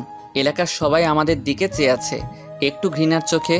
বন্ধু বান্ধব তো আমার সাথে কথাই বলে না, শুধুমাত্র ইমন ছাড়া। মার্কেটে এসে কেনাকাটা করে আবার বাসায় আসলাম। রোজা বোরকা চেঞ্জ করে আসলো। প্রথমে মামা বাড়ি আসলাম, কথাবার্তা বলে খালার বাড়ি আসলাম। খালার বাসায় কিছুক্ষণ বসে বাসার দিকে রওনা দিলাম। রোজাকে আজ অনেক হাসি খুশি লাগতেছে। রোজা সবার সাথে এমনভাবে কথা বলছে মনে হয় এনারা সবাই রোজার সাথে যুগ যুগ ধরে পরিচয় আছে। বাসায় আসলাম, এসে হাত মুখ ধুয়ে বিছানায় শুয়ে শুয়ে ভাবতেছি রিয়ার কথা। রিয়া নামটা শুনেই ওকে ভালোবেসে ফেলেছিলাম। রিয়ার কথা আমার মাথা থেকে যাই না। সারাদিন ওকে মনে না পড়লেও রাতে চোখ বন্ধ করার সময় রিয়ার কথা আমার মনে পড়ে। কুড়ে কুড়ে খাই আমাকে রিয়ার সাথে কাটানোর স্মৃতিগুলা। রোজা রুমের ভিতর ঢুকলো আর বলল, আম্মু ভাত খেতে ডাকে। আমার এখন ভালো লাগতেছে না, পরে খাবো। এই কথা বলার সাথে সাথে রোজা আমার পাশে এসে আমার কপালে হাত দিয়ে বলল, কেন ভালো লাগতেছে না? শরীর ঠিক আছে তো? আমি রোজার হাতটা আমার কপাল থেকে সরিয়ে বললাম, আরে বাবা তেমন কিছু না, এমনি পরে খাবো। রোজা মুখটা কালো করে বাইরে চলে গেল। কিছুক্ষণ পর মা রুমে আসলো, এসে বলল, কি রে, তুই বলে ভাত খাবি না? পরে খাবো বললাম তো রোজাকে। রোজা না খেয়ে আছে, বলছে তুই না খেলে নাকি খাবে না। মা আমার এসব আগলা পিরিত কিন্তু ভালো লাগে না, চুপচাপ খেতে আয় বলে মা চলে গেল। আমিও খাইতে যাই নাই, আমার এসব আগলা পিরিত মোটেও ভালো লাগে না। কিছুক্ষণ পর বাইরে থেকে আব্বু ডাকতেছে ভাত খাইতে। একরাশ রাগ নিয়ে খাবার টেবিলে গেলাম। খাবারকে রুমে আসলাম। রোজা মার সাথে একটু কাজ করে রুমে আসলো। আমি বিছানায় শুয়ে আছি। রোজা এসে আমার পাশে শুয়ে পড়ল। আমি উপরের দিকে চেয়ে আছি আর রোজা আমার দিকে। আমি ওর দিকে ফিরে বললাম, কি হলো, ঘুমাও? রোজা এক ধ্যানে আমার দিকে চেয়ে আছে। ওর মুখের সামনে আঙুল দিয়ে তুড়ি বাজিয়ে বললাম, কি হলো, শুনতে পাও না? কি হয়েছে? বলছিলাম কি, ওইভাবে তাকিয়ে কি দেখো? আমার স্বামীকে। তা দেখা কি হয়েছে? হইলে ঘুমাও। না, দেখা হয় নাই। তাহলে তুমি দেখো, আমি ঘুমাই। আপনি এরকম কেন? কি রকম? এই যে আমার সাথে ভালো মতো কথা বলেন না, একটু ভালোবাসেন না। আমি চুপ করে আছি। এই প্রশ্নের উত্তর আমার কাছে নেই। আমার চুপ থাকা দেখে রোজা আমার বুকের উপর হাত দিয়ে একদম মুখের কাছে মুখটা এনে বলল, একটু ভালোবাসলে কি হয়? আমি রোজাকে আমার কাছ থেকে সরিয়ে বললাম, সব কিছু জেনে এই কথা বলো কিভাবে? রোজা আমার আরও কাছে এসে বলল, স্বামী হন, আমার প্রেমিক না। তো তো বুঝি না। ভালো না বাসলে রিয়া আপুর মতো আমিও বিষ খেয়ে মরে যাব। আমি একটু ভয় পেয়ে গেলাম রোজার মুখে এমন কথা শুনে। আমি চুপ আছি দেখে রোজা আবার বলতে লাগলো, কি ভালোবাসবেন নাকি? আমি এখনো চুপচাপ রইলাম। এবার রোজা আমার পেটের উপর উঠে বসলো আর পুরা ঝুঁকে ওর মুখটা আমার মুখের কাছে এনে বলল, একটু ভালোবাসেন না? আমার কাছ থেকে কোনো উত্তর না পেয়ে আমার হাতটা নিয়ে ওর মুখে আমার হাত বোলাতে লাগলো আর বলতে লাগলো, একটু আদর করেন না? আমি হাতটা ওর হাত থেকে ছিনিয়ে নিলাম আর ও সাথে সাথে আমার মুখে, গলায়, বুকে অগণিত চুমু দিতে লাগলো। আমি পাগল হয়ে যাচ্ছি, মন চাচ্ছে রোজার ভিতর ডুব দিতে, কিন্তু রোজা পাগলের মতো চুমু দিতে লাগলো। আমি কোনো প্রকার রেসপন্স করতেছি না। এই প্রথম কোনো মেয়ে আমাকে লিপ কিস করলো। আমি আর নিজেকে ধরে রাখতে পারি নাই। আমি কেন, অন্য যে কোনো পুরুষ নিজেকে ধরে রাখতে পারবে না এরকম সময়? বিলিয়ে দিলাম নিজেকে রোজার মাঝে। ভেসে গেলাম দুজনে এক অন্য রকম সুখের জগতে। সকালে বৃষ্টির মতো টুপটুপ করে পানি পড়তেছে মুখের উপর। চোখ মেলে তাকিয়ে দেখি রোজা গোসল করে এসেছে আর ও চুলের পানি আমার মুখের উপর ফেলতেছে। আমি রোজার দিকে চেয়ে আছি। অনেক সুন্দর লাগতেছে ওকে আজ। কিরকম কাটলো রাতটা? আমি রোজার দিকে তাকিয়ে বললাম, আমার কাছ থেকেও নিজের অধিকারটা নিয়ে নিলে? রোজা একটু রাগী লুক নিয়ে একদম আমার কাছে এসে বলল, স্বামীর কাছ থেকে স্ত্রীর অধিকার নিলাম, তাতে আপনার কি? আর হ্যাঁ, আজকের পর থেকে আজ রাতে যেভাবে ভালোবাসছেন প্রতিদিন এইভাবে ভালোবাসবেন আমাকে। নইলে কি? যেভাবে রাতে অধিকার আদায় করে নিচ্ছি এইভাবেই আদায় করে নেব। বলে রোজা আমার কপালে আলতো করে একটা চুমু দিয়ে চলে গেল। দরজার সামনে দাঁড়িয়ে রোজা আবার বলল, গোসল করে তাড়াতাড়ি নাস্তা করতে আসেন। বলে চলে গেল। গোসল করে নাস্তার টেবিলে আসলাম। রোজাকে দেখে মনে হচ্ছে ও হাসি খুশিভাবে সবার সাথে কথা বলতেছে। এরকম হাসি খুশি রোজাকে আগে পরে দেখিনি আমি। মা রোজাকে জিজ্ঞাসা করলো, কি রে রোজা, তুই তো মনে হয় আজ অনেক খুশি। রোজা মাকে ইশারায় বলল, তা জানতে পারি এত খুশির কারণ কি? তা তো বলা যাবে না আম্মু। রোজাকে মার সাথে এইভাবে কথা বলতে দেখে আমার গা জ্বলতেছে। কোনো রকম নাস্তা করে বাইরে বের হতে যাব, সামনে এসে রোজা পথ আটকালো আর বলল, কোথায় যাওয়া হচ্ছে শুনি? রোজা এমনভাবে কথাটা বলল আমার রাগ উঠে গেল। তারপরও আমি শান্তভাবে বললাম, সামনে থেকে সরো। রোজা আবারও বলল, আমি কি বললাম শুনলেন নাই নাকি? আমি রেগে রোজার দুই ডানা ধরে ঘরের ভিতর জোরে সরিয়ে দিয়ে আমি বাইরে চলে আসলাম। বাইরে কিছুক্ষণ ঘোরাফেরা করে বাসায় আসলাম। দেখলাম দরজা খোলা। ভিতরে ঢোকার সাথে সাথে দেখলাম রক্ত আর রক্ত। বাসায় মা, আব্বা, ছোট ভাই, রোজা কেউ নাই। আমার প্রচুর ভয় করতে লাগলো। আমার পুরা শরীর কাঁপতে লাগলো। আর কি হলো? মারে আব্বাকে ফোন দিলাম, কিন্তু তাদের ফোন বাসায়। সজীবকে ফোন দিলাম। সজীব সাথে সাথে ফোন ধরে বলল, ভাইয়া তুমি কোথায়? কাঁদতে কাঁদতে কথাগুলো বলল সজীব। কেন, কি হয়েছে? তুমি তাড়াতাড়ি খুলনা মেডিকেলে আসো। কার কি হয়েছে? রোজা ভাবি। কি হয়েছে রোজার? তুমি তাড়াতাড়ি আসো বলে ফোন কেটে দিল। আমি বাইক নিয়ে হাসপাতালে গেলাম। ভিতরে ঢুকে দেখলাম মা, আব্বা, সজীব অপারেশন থিয়েটারের বাইরে দাঁড়ানো। আমি তাদের পাশে দাঁড়ালাম।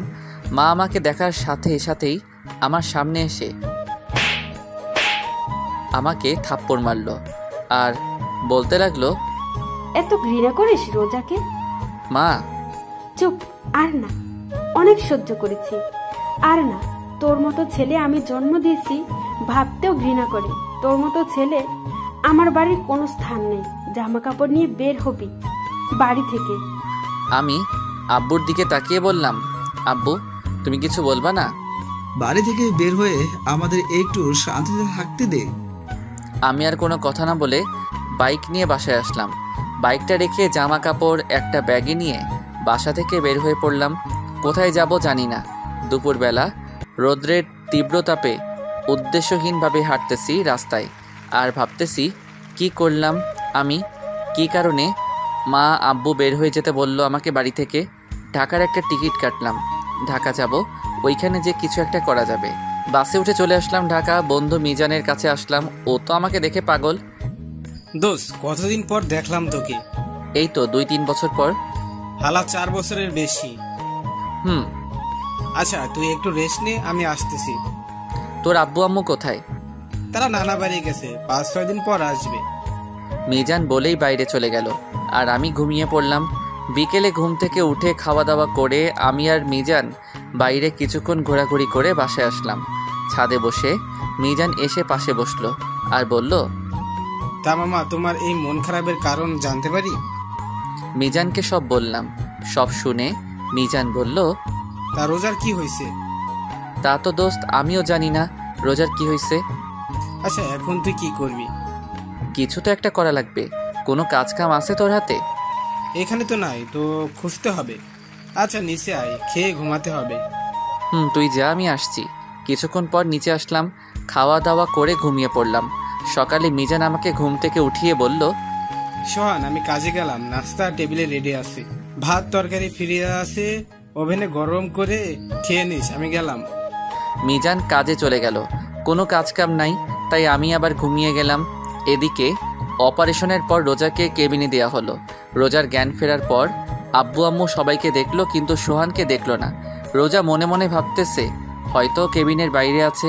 এইভাবে ভাবতে ভাবতে সকাল গড়িয়ে দুপুর, দুপুর গড়িয়ে রাত, সোহানের দেখা নাই। রোজার এমন অস্থিরতা দেখে মা জিজ্ঞাসা করলো, কি হয়েছে, এমন করতেছিস কেন? রোজা সহ্য করতে না পেরে কান্না করে দিল। কি রে, কি হয়েছে বলবি তো? রোজা কাঁদতে কাঁদতে বলল, উনি কই? উনি কে? আমার স্বামী। ও সোহান, ও একটা কাজে কিছুদিনের জন্য বাইরে গেছে। মা আর কোনো কথা বলল না, উঠে বাইরে চলে আসলো। আর রোজা মনে মনে ভাবতেছে, আমি হসপিটালে, তারপরও উনি চলে গেছে। আমার চাইতে কাজ বড় ওনার। আসুক উনি, আর কথা বলবো না। ওনার সাথে কিভাবে নিজেকে। রোজার মনে অভিমান জমতে থাকে সোহানের প্রতি। এদিকে রাতে, দোস্ত, একটা কাজ আছে, করবি? কি কাজ? ড্রাইভারি। তুই তো ড্রাইভ করতে জানিস। আচ্ছা, আমি করব। কবে থেকে যাব? সকালে তুই আর আমি যে কথা বলবো, আর বেতন 15 বা 16,000 দিতে পারে। করবি তুই? শখের বসে গাড়ি চালানো শিখছিলাম, কিন্তু এখন। তারপর ঘুমিয়ে পড়লাম। সকালে যে কথাবার্তা বলে কাজে লেগে গেলাম। এভাবে দেখতে দেখতে 10 দিন কেটে গেল। সোহান আর রোজার আবার বিয়ে হবার কথা ছিল, কিন্তু সোহান নাই, তাই বিয়েও হয় নাই। রোজা এই 10 দিনে 1000 বারের উপর মা আব্বুকে জিজ্ঞাসা করলো সোহানের কথা। উনি কোথায় আছে, কি করে, কবে আসবে ইত্যাদি। সোহানের আব্বু আম্মু কৌশলে এড়িয়ে যায় রোজার থেকে। রোজা একা একা থাকতে পারতেছে না, দম বন্ধ হয়ে আসছে রোজার। একটা মুহূর্ত সোহানকে ছাড়া ভাবতে পারে না রোজা। এইভাবে দেখতে দেখতে আরও 20 দিন কেটে গেল। রোজা এই কয়দিনে ভালোভাবে লক্ষ্য করলো যে ও হাসপাতাল থেকে আসার পরে কাউকে সোহানের সাথে কথা বলতে দেখে নাই। ফোনে কেউ সোহানের কথা জিজ্ঞাসা করে না, সবাই যে যার কাজে ব্যস্ত থাকে। তাহলে সোহান কোথায় গেছে? আজকে আমার জানতেই হবে সোহান কোথায়। রোজা সোজা সজীবের রুমে গেল, যে সজীবকে জিজ্ঞাসা করলো, সজীব, তোমার ভাইয়া কই? ভাইয়া তো একটা কাজে বাইরে গেছে, কদিন পর চলে আসবে। সজীব, তোমার ভাইয়ার কসম, তোমার ভাইয়া কোথায় আমাকে বলো। না মানে ভাবি। সজীব বলো। সজীব আমতা আমতা করে বলল, ভাইয়াকে বাসা থেকে বের করে দিয়েছে আব্বু আম্মু। রোজা কথাটা শুনে ধপ করে নিচে বসে পড়ল আর বলল, কেন? তোমার জন্য। আমার জন্য মানে? ওই দিন তোমাকে ধাক্কা দিয়ে ফেলে দিচ্ছিল, তাই তোমার মাথা পেটে রক্ত পড়তেছিল। আমরা তোমাকে হাসপাতালে নিয়ে গেছিলাম। তখন ভাইয়া হাসপাতালে আসে, তখন মা আব্বা তাকে বাসা থেকে বের করে যেতে বলছিল। তখন ভাইয়া চলে যায়। ভাইয়া এখন কোথায় আছে আমরা জানি না। রোজা হাউমাউ করে কান্না করতে লাগলো। রোজার চোখ থেকে কান্নার স্রোত বইতে থাকলো। রোজার কান্নার আওয়াজ শুনে সোহানের মা রুমে ঢুকলো। সজীবের দিকে তাকালো। সজীব ইশারায় মাকে বলল, সব বলে দিছি। মা আস্তে। রোজার মাথায় হাত রাখলো। রোজা ফুপিয়ে কাঁদতে কাঁদতে বলল, আম্মু ওই দিন ইনে আমাকে ধাক্কা দেয় নাই, শুধু সরিয়ে দিছে। আমার শাড়ি ওই দিন পায়ে পেঁচিয়ে গিয়েছিল, তার জন্য আমি পড়ে গেছি। সোহানের মা রোজার কথা শুনে নিশ্চুপ। কি বলবে? সে তো ভাবছে রোজাকে সোহান দেখতে পারে না, ঘৃণা করে, তাই ওই দিন ধাক্কা দিয়ে ফেলে দিছে। ওই দিন রোজাকে সোহান সরিয়ে দেওয়ার কারণে রোজার পায়ে রোজার শাড়ি পেঁচিয়ে যায় আর রোজা পড়ে যায়। মারাত্মকভাবে আঘাত হয় রোজার, তাই অনেক রক্তক্ষরণ হয়। এত রক্ত দেখে সোহানের মা ভয় পেয়ে যায়। লজ্জা, ঘৃণা, রাগে, অভিমানে ওই দিন সোহানকে বাড়ি থেকে বের হয়ে যেতে বলে সোহানের মা, সাথে সোহানের আব্বুও। কিন্তু সোহান সত্যি চলে যাবে এটা তারা ভাবতেও পারেনি। তারপর যখন চলে গেছে তাদের এক বিন্দু আফসোস হয় নাই সোহানের জন্য, কিন্তু এখন হচ্ছে আফসোস রোজার কথা শুনে। কেন যে ওই দিন সোহানকে যেতে বলল। সোহানের মা রোজার মাথায় হাত বুলাতে বুলাতে বলল, চলে আসবে সোহান। রোজা অনবরত কান্না করতেছে। রোজা ফুপিয়ে ফুপিয়ে কান্না করতে লাগলো আর বলতে লাগলো, আম্মু আমি ওনার জীবনে আসার পর উনি কষ্ট ছাড়া আর কিছুই পায় নাই। তুই শুধু শুধু নিজেকে দোষ দিচ্ছিস। না আম্মু, আমার কারণে ওনার ভালোবাসার মানুষকে হারালে আমার কারণে আজ উনি ওনার পরিবার ছাড়া। আম্মু আপনার পায়ে পড়ি, আমার কাছে আমার স্বামীর আইনা দেন আম্মু। রোজার এইভাবে কান্না করতে দেখে সোহানের মারও কান্না চলে আসে। সোহানের মা কান্না করতে করতে বলল, তোর স্বামীরে যেভাবে হোক তোর কাছে এনে দেবো মা, তুই একদম ভেঙে পড়বি না। রোজার আজ অনেক কষ্ট হচ্ছে, মনে মনে ভাবছে, কি দিলাম আমি ওনাকে? ওনারে কিছু দেওয়ার আগেই ওনার কাছ থেকে অজান্তেই সবকিছু কেড়ে নিলাম। সোহানের আব্বু আম্মু ছোট ভাই খোঁজ খবর শুরু করে দিছে সোহান কোথায় আছে, কিন্তু তারা সোহানের কোনো খবর পায় নাই। সোহানের সব বন্ধু বান্ধবের কাছে গেছিল, কিন্তু তারাও কেউ সোহানের খবর জানে না। সোহানের আব্বু আম্মু সারাদিন খোঁজে রাতে বাসায় আসলো, দরজায় কড়া নাড়লো, সাথে সাথে রোজা দরজা খুলল। আজ সারাদিন রোজা দরজার পাশে বসেছিল, কখন নিয়ে আসবে সোহানকে আব্বু আম্মু। কিন্তু দরজা খুলে সোহানের আব্বু আম্মুর মুখ কালো দেখে রোজা কান্না করতে লাগলো আর বলতে লাগলো, আম্মু আমার স্বামী কই? মা কি বলবে, তার কাছে কোনো উত্তর নাই। তারপরও কোনো রকম ভাবে রোজাকে বলল, দেখ মা, তুই কোনো চিন্তা করিস না, আমি যেভাবে হোক তোর স্বামীকে তোর কাছে ফিরিয়ে দেব। রোজা মাকে জড়িয়ে ধরে কান্না করতে লাগলো, আম্মু আমি এত কষ্ট সইতে পারতেছি না, ওনারে ছাড়া আমার দম বন্ধ হয়ে আসে। মা রোজাকে বলল, একটু ধৈর্য ধর। আর কত আম্মু, এতদিন তোমরা আমারে কেন মিথ্যা বলছো যে উনি কাজে গেছে? তুই অসুস্থ ছিল আর আমি জানি তুই সোহানকে ভালোবাসিস। তুই যদি জানতি সোহান চলে গেছে তাহলে তুই কষ্ট পাবি, ভেঙে পড়বি, তাই বলিনি। কিন্তু আমি তোকে ওয়াদা করতেছি সোহানকে তোর কাছে এনে দেব যেভাবে হোক। এদিকে সোহান একটা আলাদা রুম নিছে, এখন একা একা মাঝে মাঝে মিজান এসে দেখা করে যায়। আমি সকাল 10টায় কাজে যাই আর বিকাল 4 বা 5টায় বাসায় আসি। এসে রান্না বান্না করে একটু বাইরে ঘোরাফেরা করি, তারপর খাওয়া দাওয়া করে ঘুম। রিয়ার কথা আমার অনেক মনে পড়ে, রোজার কথাও মনে পড়ে। রাতে ঘুমানোর সময় রোজার সাথে আমার বিয়ে হওয়ার পর ওর এক একটা রাত আমার আলাদাভাবে কাটছে। কোনো দিন রোজা রাগ করে থাকতো, কোনো দিন কান্না করতো, কোনো দিন জড়িয়ে ধরে শুয়ে থাকতো, কোনো দিন আবার অভিমান করত। আবার কোনো একদিন রাতে অনেক ভালোবাসা দিছিল আমাকে রোজা। জানি না ওই দিন রোজার কি হয়েছিল, বেঁচে আছে না মারা গেছে তাও জানি না। মাঝে মাঝে ফোনটা অন করতে মন চায়, মা আব্বুর সাথে কথা বলতে মন চায়, এখনই বাড়ি যাই। কিন্তু যখনই বাড়ি যেতে মন চায় তখনই আব্বুর ওই কথা মনে পড়ে, আমাদের একটু শান্তিতে থাকতে দে। তারা কি বোঝে না তাদের ছেড়ে থাকতে আমার কত কষ্ট হয়, কত খারাপ লাগে। কাউকে কিছু বলতেও পারি না, সইতেও পারি না। এভাবে দেখতে দেখতে আরও 1 মাস কেটে গেল। অনেক খোঁজ করছে সোহানকে, সোহানের আব্বু আম্মু, কিন্তু কোথাও সোহানকে পাই নাই। রোজা খাওয়া দাওয়া ধরতে গেলে ছেড়ে দিয়েছে, একবেলা খাইতো, 2 বেলা খায় না, তাও সোহানের মার জোড়াজড়িতে খাই। ঠিকমতো ঘুমিয়ে আসে না, ওর কাঁদতে কাঁদতে রাত পার করে। চোখের নিচে দেখে মনে হয় কেউ পাতিল থেকে কালি দিয়ে লাগিয়ে দিছে চোখের নিচে।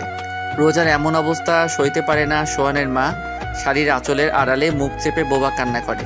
রোজা না খেতে অজ্ঞান হয়ে পড়ে। ডাক্তার ডাকার পর, ডাক্তার চেক আপ করার পর সোহানের মাকে বলে, মিষ্টি খাওয়ান। মানে আপনি দাদি হতে চলেছেন। মা আব্বু এই কথা শুনে খুশিতে কান্না করে দিল। রোজার জ্ঞান ফেরার পর রোজার জন্য খাবার আনলো মা। ভাত মাখতে মাখতে মা বলল, এখন থেকে আর না খেয়ে থাকবি না, কারণ এখন আর তুই একা না, বুঝলি? মানে আম্মু, আর আমি এখন ভাত খাবো না। চুপচাপ খা, নইলে আমার দাদু ভাই কষ্ট পাবে। দাদু ভাই মানে? আরে পাগল, তোর গর্বে তোর স্বামীর সন্তান। রোজা রোজার পেটের উপর হাত দিয়ে অবাক চোখে সোহানের মায়ের দিকে চেয়ে আছে। সোহানের মা ইশারায় মাথা নাড়িয়ে রোজাকে হ্যাঁ বলল। রোজা ঢুকরে কেঁদে উঠল। সোহানের মা বাম হাত দিয়ে রোজাকে জড়িয়ে ধরে বলল, এখন থেকে আর তুই নিজেকে নিজে কষ্ট দিবি না। এখন তোর ভিতরে কিন্তু ছোট্ট সোহান বড় হচ্ছে। রোজা অনবরত কান্না করতে আছে।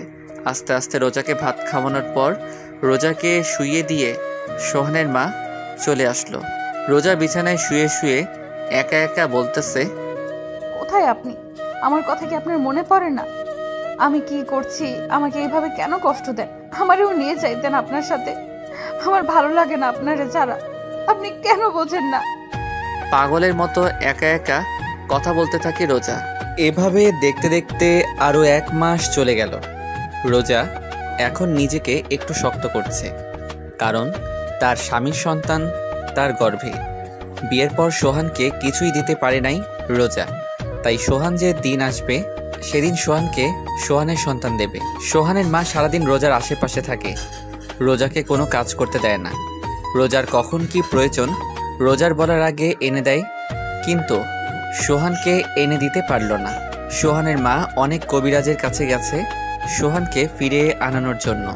কবিরাজরা তাবিজ তুবিজ দিছে, কিন্তু তাতে কোনো কাজ হয় নাই। রিয়ার আম্মু কিভাবে সোহানের বিয়েটা হয়েছে সেটা জানার পর রোজাকে দেখতে আসছিল, কিন্তু ওনার ভুলটা বুঝতে পারে যে এই বিয়েতে সোহানের কোনো মত ছিল না। শুধু সোহানের আব্বু আম্মুর জন্য দায়ী করে বিয়েটা করছে। রোজা এতিম জেনে রোজাকে রিয়ার স্থান দেয় রিয়ার মা। রোজাকে মেয়ে হিসেবে মেনে নেয় রিয়ার মা সোহানের আম্মুকে বলে, সোহান যেদিন আসবে তার পরের দিনই রোজাকে আমাদের বাড়ি থেকে অনুষ্ঠান করে উঠিয়ে দেবে সোহানের ঘরে। একটু হলেও শান্তি বিরাজ করতেছিল সোহানের ঘরে, কিন্তু এদিকে সোহান কাজে যায়, খায় দায়, ঘুমায়। এখন রিয়ার চাইতে রোজাকে বেশি মনে পড়ে, কেন জানি না মন চায় রোজার কাছে যাইতে। মাঝে মাঝে মনে হয় রোজা আমাকে ডাকতেছে। কি মনে করে আজ ফোনটা অন করলাম, হাজার হাজার SMS, মিসড কল, মা, আব্বু, সজীব, ইমন, আরও কিছু বন্ধুদের মিসড কল আসছে। খুব বেশি অবাক হলাম রিয়ার মার মিসড কল দেখে। ফোনটা হাতে নিয়ে এইসব SMS-গুলো দেখতেছিলাম। এরই মধ্যে সজীবের ফোনটার দিকে এক ধ্যানে তাকিয়ে আছি। দেখতে দেখতে ফোনটা কেটে গেল, ধ্যানটাও ভেঙে গেল। আবার ফোন সজীবের, রিসিভ করলাম। হ্যালো ভাইয়া, তুমি কোথায়? আমি নিশ্চুপ, কোনো কথা বলতেছি না। সজীব হ্যালো হ্যালো বলেই যাচ্ছে। মা মা মা, ভাবি ভাবি, ও ভাবি। কি হয়েছে? ফোনের ওপাশে থেকে এই কথাগুলো শুনে ফোনটা কেটে দিলাম। কেন জানি না মার কণ্ঠস্বরটা শুনে মনটায় কী রকম একটা শান্তি লাগতেছে। ফোনটা অফ করে ঘুমিয়ে পড়লাম। এদিকে সোহানের ফোন অন পেয়ে সজীব অনেক খুশি হয়, কিন্তু সজীবের খুশি মাটি চাপা পড়ে যায় সোহান ফোন কেটে দেওয়াতে। সজীবের সামনে মা ভাবি দাঁড়িয়ে আছে, জিজ্ঞাসার দৃষ্টিতে তাকিয়ে আছে সজীবের দিকে। সজীব শান্তভাবে বলল, ভাইয়ার ফোন অন পাইছিলাম, ফোন ধরে হ্যাঁ বলেই কেটে দিল, এখন ফোন বন্ধ বলতেছে। রোজা মুখটা আড়াল করে কান্না করে দৌড়াতে দৌড়াতে রুমে চলে গেল। বিছানার উপর লাফ দিয়ে শুয়ে কান্না করতে লাগলো। সোহানের মা দরজার আড়াল করে দাঁড়িয়ে রোজার এমন কান্না দেখে। দেখা ছাড়া যে তার আর কিছুই করার নাই। রিয়ার আব্বু আম্মু, সোহানের আব্বু আম্মু, সজীব সোহানের কিছু খালাতো ভাই মিলে সোহানকে খুঁজছিল, কিন্তু কোথাও পেল না। খুঁজলো বলতে সোহানের সব বন্ধুদের বাসায় আরও টুকটাক জায়গায়। রাতে সবাই বাসায় আসলো খালি হাতে। দরজা খুলে যখন দেখে সোহান নাই, নিমিষেই মুখটা অন্ধকার হয়ে যায় রোজার। এভাবে দেখতে দেখতে আরও কিছুদিন কেটে গেল। একদিন সকালে ইমন আসলো সোহানের বাসায়। দরজায় কড়া দিয়ে দাঁড়িয়ে আছে। সোহানের আম্মু এসে দরজা খুলল। ইমনকে দেখেই বলল, আরে ইমন, আয় ভিতরে আয়। ইমন ভিতরে যে বসলো। তুই বস, আমি চা নিয়ে আসি। না খালা, চা খাবো না, একটু আগে খেয়েছি। আগে বলেন, সোহানের কোনো খোঁজ পাইলেন? না, এখনো কোনো খোঁজ খবর পাই নাই। তুই জানিস সোহান কোথায়? জানি না কোথায় আছে, কিন্তু কার কাছে আছে সেটা জানি। ইমনের কথা শুনে মার চোখ ভিজে উঠল। ভেজা ভেজা চোখে ইমনকে জিজ্ঞাসা করলো, কার কাছে আছে আমার সোহান? খালা, মিজান থাকতো না আপনাদের পাশের বাসায়? আমার মনে হয় সোহান ওর কাছে আছে, কেননা এই দেখেন মিজান আর সোহানের একটা ফটো ফেসবুকে মিজান ছাড়ছে। সোহানের মা এক ধ্যানে ছবিটার দিকে তাকিয়ে আছে। ফোনটা হাতে নিয়ে রোজার রুমে গেল সোহানের মা, যে দেখে রোজা বিছানায় শুয়ে শুয়ে পেটের উপর হাত দিয়ে কান্না করতেছে। রোজা সোহানের মাকে দেখে বৃথা চেষ্টা করলো চোখের পানি আড়াল করার। সোহানের মা রোজার পাশে বসে ফোনটা দেখিয়ে বলল, এই দেখ তোর স্বামী। রোজা চুপচাপ ছবিটার দিকে তাকিয়ে আছে। ফোনটায় সোহানের ছবির উপর হাত দিয়ে সোহানকে অনুভব করতে লাগলো, আর চোখ থেকে তো পানি পড়তেছে। তুই আর কান্না করবি না, তোর স্বামীরা তোর কাছে 2 দিনের মধ্যে এনে দিব। আম্মু আমি এখনই যাবো ওনার কাছে। এতদিন ধৈর্য ধরছিস, আর 2টা দিন মা, একটু ধৈর্য ধর। এই কথা বলে ফোনটা নিয়ে ইমনের কাছে দিল। আরো কিছুক্ষণ ইমনের সাথে কথা বলল মা। তারপর ইমন চলে গেল। কিছুক্ষণ পর সোহানের আব্বু বাসায় আসলো। আসার সাথেই সোহানের আম্মু জিজ্ঞাসা করলো, পাশের বাসা রেহানারা থাকতে মনে আছে? মনে থাকবে না কেন? মিজানের আম্মু কথা বলছো তো? তারা তো 4 বছর আগে এখান থেকে চলে গেছে, তো এখন কি? আমাদের সোহান ওখানে। কি? তোমার ডায়েরিতে নাম্বার আছে, ফোন দাও রোহানকে। তুমি জানলে কেমন করে? আর ওরাতে ঢাকা থাকে? এত কথা বলার সময় নাই, তুমি নাম্বার বের করে ফোন দাও। আর আমি জানি ওরা ঢাকা থাকে, তার জন্য সচিব গেছে টিকিট কাটতে।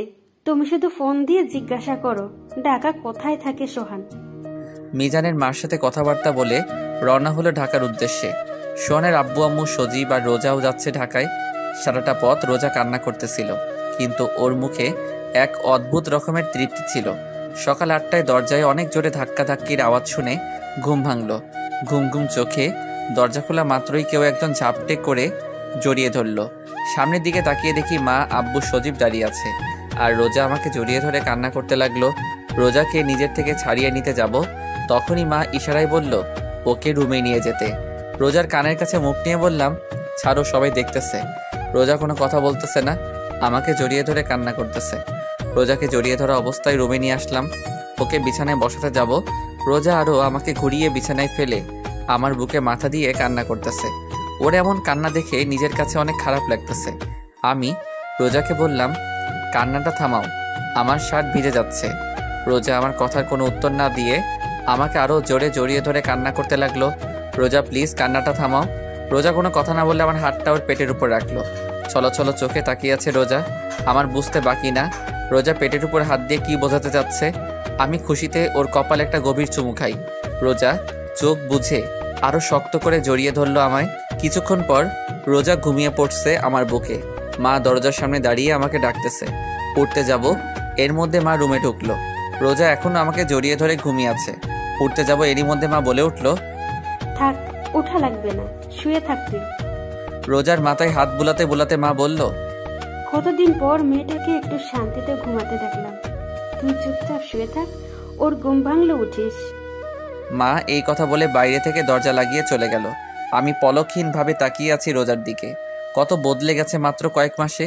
ওর চোখে মুখে আগের মতো সেই মায়া নেই, কিন্তু কষ্টের ছাপ স্পষ্ট। ও এমনভাবে আমার বুকের উপর মাথা দিয়ে শুয়ে আছে যে আমি নড়াচড়া করতে পারতেছি না। এমনভাবে আমার বুকের উপর মাথা রেখে আছে। দুপুরবেলা রোজার ঘুম ভাঙল। বুক থেকে মাথাটা তুলে আমার দিকে ঘুম ঘুম চোখে তাকিয়ে আবার কান্না করে দিল।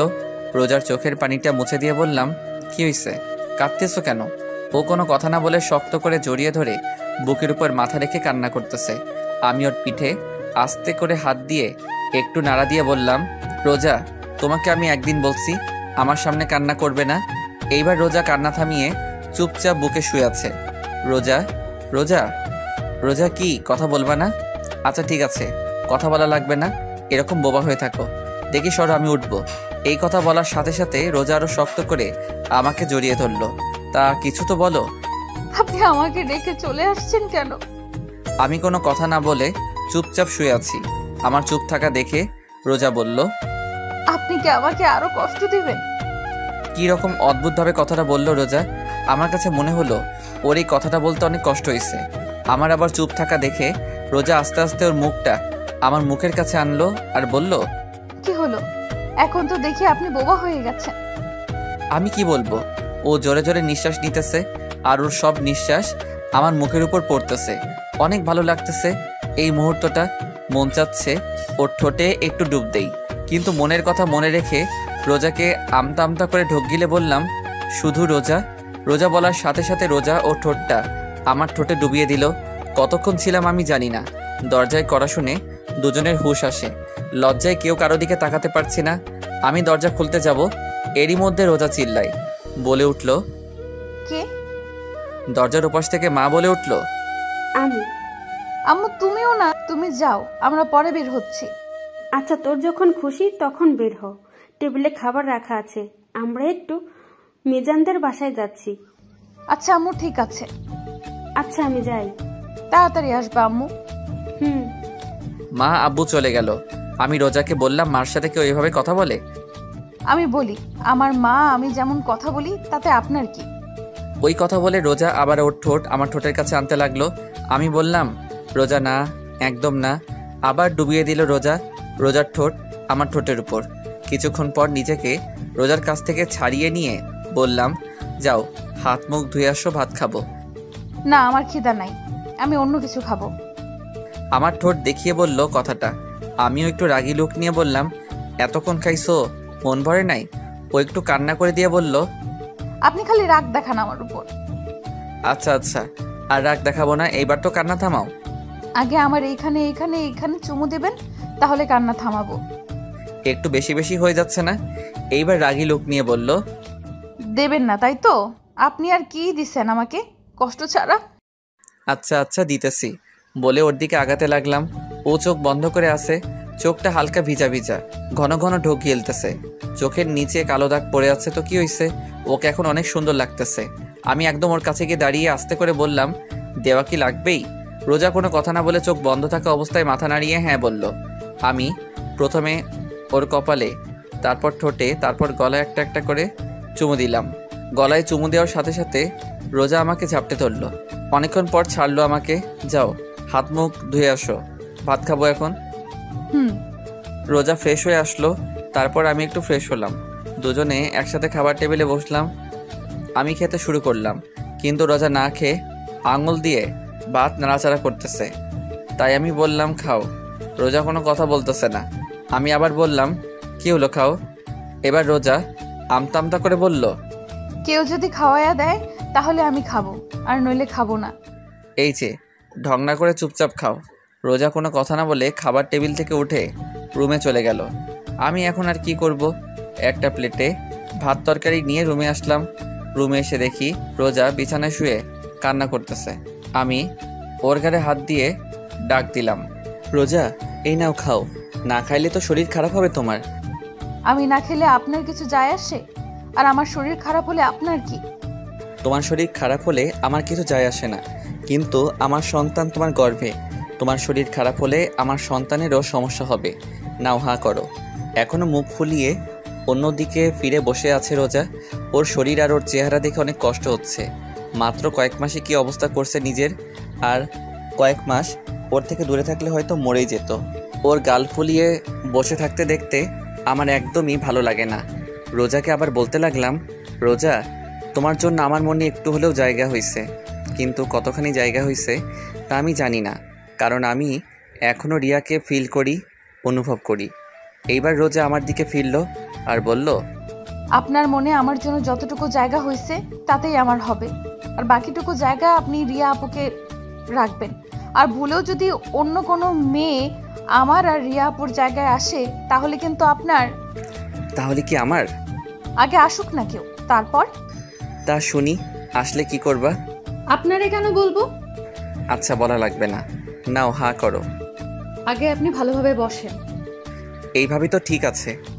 আরে বসতে বসি বসেন। তারপর সোজাভাবে বসলাম। বসার সাথে সাথে রোজা আমার কোলের উপর বসলো। বসে ওর হাঁটুর উপর ভাতের প্লেটটা রেখে বলল, এবার খাওয়ায় দেন। আমি ওর কাণ্ড দেখে অবাক। আমি রোজাকে ভাত খাওয়াতে লাগলাম। ও ভাত খাচ্ছে আর আমার দিকে চেয়ে আছে। চোখ থেকে টুপ টুপ করে পানি পড়তেছে। কোনো কথা বলতেছে না। ওর চোখ অনেক কথা বলে। ওর মনে অনেক কষ্ট সেটা ব্যাখ্যা করে। মাঝে মাঝে ওর চোখের দিকে তাকাতে ভয় করে, নিজেকে অপরাধী মনে হয়। না জানি ওর উপর অনেক অপরাধ করছি।